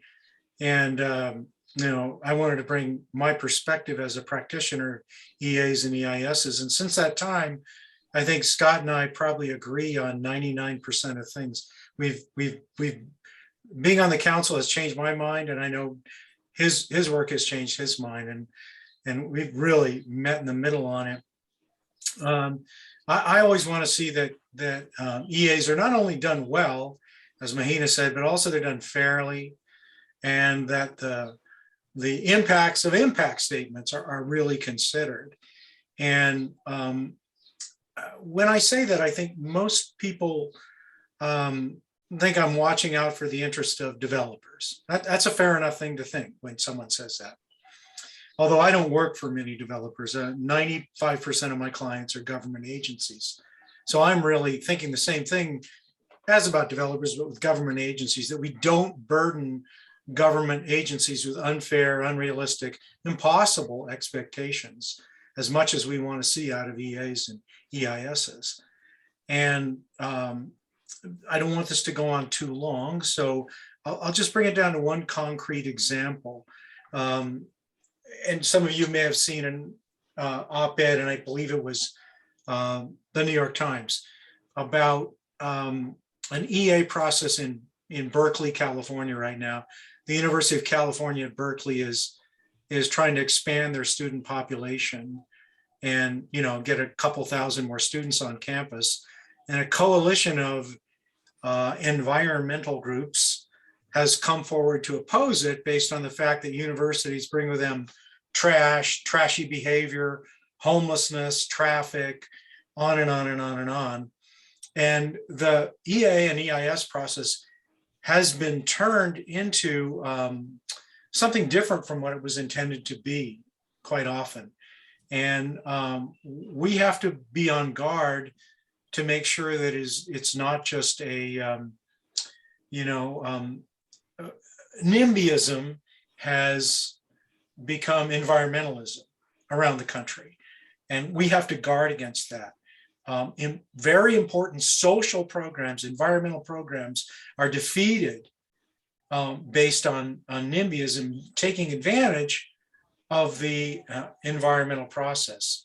So my little contribution is to make sure that that doesn't happen, that we have a fair and just analysis of impacts that doesn't tie up worthy projects with too much. And I'm really thinking especially about energy projects, because I think they're very subject to this sort of behavior. And the EA and EIS process has turned into a means of upholding the status quo. And that was the point of that New York Times article. There is never an environmental impact for preserving the status quo. It's always allowed to proceed. Climate change is allowed to proceed. You know, environmental injustice is allowed to proceed. You only have EIAs and EISs when someone proposes something. So we need to turn that around a little bit. The existing situation is not just, it's not environmental. And we need to remember that every time a worthy project gets considered. Sorry for being so long. No, you're not long, but let me follow up with the same question I asked Mahina. And given that perspective, what role would you want the EAC to play 10 years from now so that didn't happen? Be guardians of the rules, of the statutes, of the process. We did it when we fixed the rules last time. There's a certain person who had perfected the art of what he called comment bombing. And he said, I'll get 4,000 people to send postcards with slightly different variations on them. And the project cannot proceed. We'll have rope-a-dope in the environmental rules, you know, and that's an extreme example. But that's that's the kind of thing I'd like to prevent from happening. I remember that conversation, and I understand your point. I think we dealt with that pretty well, but it was a really good, at times heated, but good conversation. Scott, oh wait, Makala, go ahead. Sorry, I'd like to add to that just a little bit. It's the same vein, but it's a little different. I think that we sometimes, and I'm guilty of this too, use an EA process to address broader issues, environmental justice issues, societal issues. You talked about, you know, homelessness earlier. The concept that a university brings more homelessness is odd, but I think that, you know, sometimes I even do this when somebody's doing an EA. That's my one shot to say, wait, the wider place that this is proposed to occur has these other concerns. How is this development gonna, you know, And it's not the purpose of that development at all, or within their purview, but it's my chance to say all that other stuff and those big concerns around maybe that location or that issue. And I think we need to guard against that as well. And that's the counter to my let Uncle Joe talk speech, right? So, you know, people need a chance to say some of those things. And I think sometimes the right people are in the room to hear it. It might not be the precisely correct venue, but I find value in that conversation, but we need to be careful that it doesn't bleed into the EA itself, you know, that people, professionals, you know, guard that at the door a little bit. But because I've done it, I know it. Particularly concerned about the decision-making process that you know succeeds the EA. And I know, Makal, I appreciate the way you always do keep the greater good in mind. And to answer your question on homelessness and universities, it's failed PhD students, I think. We have time. Is there anybody, I'm going to ask Onauna and Scott to have the last words here, but is there anybody else that would like to voice their long-range view for this? Yeah, I would, if you don't Gordon, mind. please. Obviously, I'm not on the council yet, but I would be representing the construction industry. And I'm actually chairman of the General Contractors Association Environmental Committee. We do work with the state and the city, DPEDs, you know, everybody on this. And I'd like to get that a little more focused, get the construction industry involved and on board, because right now it's kind of like we're splattered all over the place. Like to get that narrowed down and streamlined and just have the construction industry more involved with our work. So that we can be all on the same page, because I think without a voice from the construction industry, I mean, that's a significant part of the economy. Thank you, Gordon. I think we all look forward to your active vocal participation in this in the next couple of meetings. next series of meetings. And thank you for jumping in. Anybody else before I let our chairs and finish up? Yes, Roy? Maybe just to throw this out, I was thinking maybe it's time to, I know the legislature was considering this, but maybe it's time to look at having a Department of Environment. I know there's a lot of silos among the different agencies, and it'd be nice to have just good coordination and a common overall goal and prioritizing, things and getting the necessary budget. You don't want things competing with folks competing with each other. I think you should set a priority and then do the stuff that does the most good and has the best beneficial impacts. And I think one of the things about all this invasive species stuff is that it's kind of an exponential problem. The bird parakeets and goats, they multiply kind of exponentially. So I think you got to address these things quickly, or else it's just going to get worse and cost more money. So anyway, I don't know. We just got to focus on things and get it funded, basically. Okay, thank you, Roy. Anyone else before we let our last two speakers? Okay, Scott, I'll ask you for your thinking, and then Onana, you can wrap up for us. Scott? Thanks, Robin. Gordon, I don't know if you knew Joseph Shuckett, but he also came to the council from being the GCA Environmental Committee Chair. So you've got really big shoes to fill if you're under the council. So he did a great job. He was fantastic. And he really led the start of the rules update effort. He was fantastic. Well, I got to walk before I start running. So. And Robin, thank you. You're doing a great job facilitating. Really appreciate it. I guess, I would look at the environmental goals of the state. We have a lot of goals in place right now for 2030. And it's 2022. We have 8 years. We have an energy goal. We have a natural resource goal. We have a watershed goal. We have a 2027 biosecurity goal. We have, Mary Alice, you know better than I, there's several goals kind of across the economy, across just all these different sectors that are all aiming for the same couple of years, 2030, or give or take a year or two around there.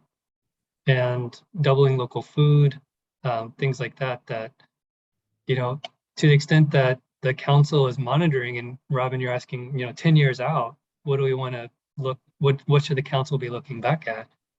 If that's 2032, it should be the council played a meaningful role in making sure the state stayed on track to meet its 2030 goals.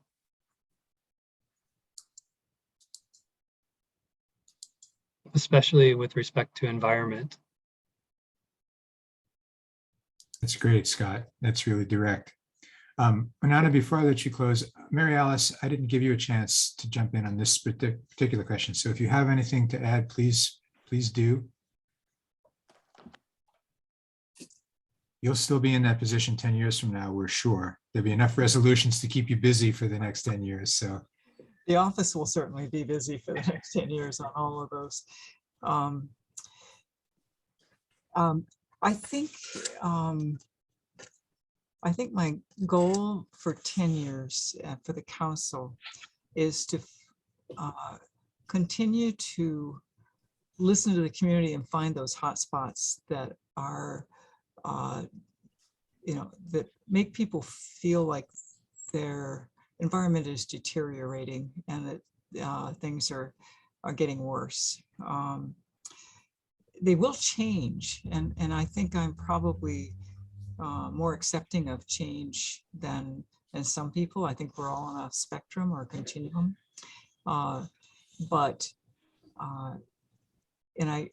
sometimes I think that maybe the most important thing is to find that sustainable balance where we do have a healthy economy so that local families don't have to move out. We have affordable housing so that young families can stay, and sometimes that involves environmental impacts. So You know, my goal for the next, 8 years, the decade of action for the United Nations Sustainable Development Goals in Hawaii is probably figuring out how to plan out adaptations for climate change, how to reduce our greenhouse gas emissions while still supporting an economy that supports our families. So not exactly an easy goal. Do I think we'll make it? Not all in one piece, but I think we will make progress toward it. Thanks very much, Robin. Thank you, Mary Alice. Okay, Onana, you're up. Wrap us up. All right. So, well, in terms of my long-term goals, in 10 years, I probably won't be on the council due to term limits. We have 8-year consecutive term limits, but so hopefully we can achieve this sooner, at least for me, part of the Just reason. have to drop off for 2 and come back. Well, we'll see if they want us back after the next few years. But, part of the reason I wanted to be on the council is I do work for developers, but I don't view my work as being development versus conservation, right? I think there's a place for both. And I actually really like that Office of Planning was renamed to Office of Planning and Sustainable Development. And because that's kind of what we need, putting aside ways that we could fully just do conservation going forward. And I think I've mentioned this to a couple of people and they think I'm crazy, but absent population control, right, we're going to need some development. So if we can be a means or contribute to that being done in a responsible way, that's what we want to happen. And I think having, again, our mix of the folks that make up this council, that's really a big thing for us to keep in mind and going forward. And, notwithstanding that 341 says we focus on ecology and environmental quality, I think, inherent in that, and even if you look at the statutes from most of the agencies, right, conservation district, it's not just about solely conservation. For example, you're looking at ways to maximize the resources of the state in a good way. And I think we have to do that because we are so isolated from other resources, and this is all we got. So I hope for 10 years that, with our process with the 343 rules, we can find a way where there, sides aren't bumping heads so much, and that there is a collaborative way to move forward. I know that's lofty, but I think even with the new rules, we started taking that step. And so anyhow, I want to thank everybody that's all I have to say. Robin, did you want to actually close it down? Yeah. Do you want to give us your 10-year goal, Robin, first before we do that? My 10-year goals. No, I thank you. I think what all of you said has been so articulate and so thoughtful. I'm very grateful for having facilitated this conversation because you all took it seriously. You all participated. You all were thoughtful.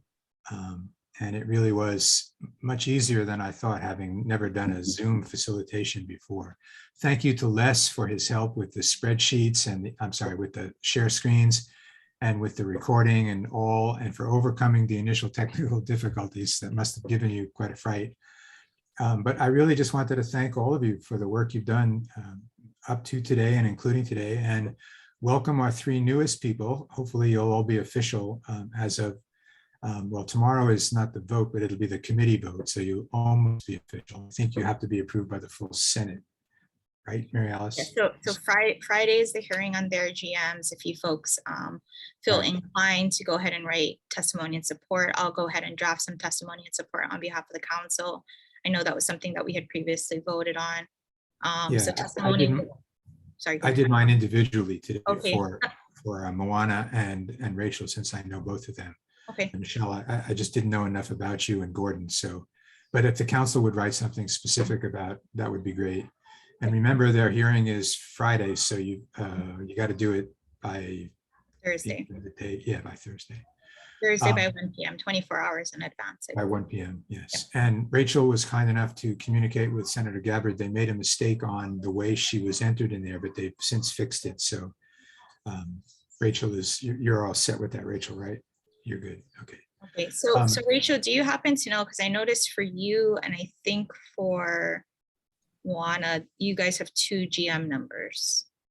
I think it's me and Michelle. Okay, you and Michelle, yeah. Okay. Yeah, because the first one is just through June of this year. And Oh, then, I see. Okay, so we should comment on the one that's the longer term. I Okay, commented on the one for 2026, I think it was. got it. Yeah. Thank you. You can also combine your testimony on the two GMs. Oh, okay. We do that, so that Okay. you have to do two. Great, great. So before I turn it back to Onana to officially conclude, again, thank you all very much for your participation. Well thought out and easy to manage. Thank you. Onana, all yours. Yeah, thank you. Yeah, thanks again to everybody for participating. Special thanks to, the appointed members, because you folks don't actually have to be here, and same to Scott. Likewise, you guys are volunteering to be at this meeting. The rest of us kind of had to, but I know everybody is volunteering their time to this. So Scott, thank you so much for making the time. I know you don't have a lot of it, but we miss you, and we're so thankful that you're able to contribute to this. Next meeting, since I have everybody, is going to be May. Shoot, what did I put on the agenda? My apologies. May 3rd. We will go back to our regular time for full council meeting, 1 to 3:30 p.m. We'll be in touch with folks on committee meetings for May. And just real quick, are there any, items, other announcements that need to be made to this group before I adjourn for the day? No? All right. Well, thank you so much again, Robin, for facilitating, and everybody. It's 3:21 p.m. I will go ahead and call the meeting to a close. Thank you, everyone.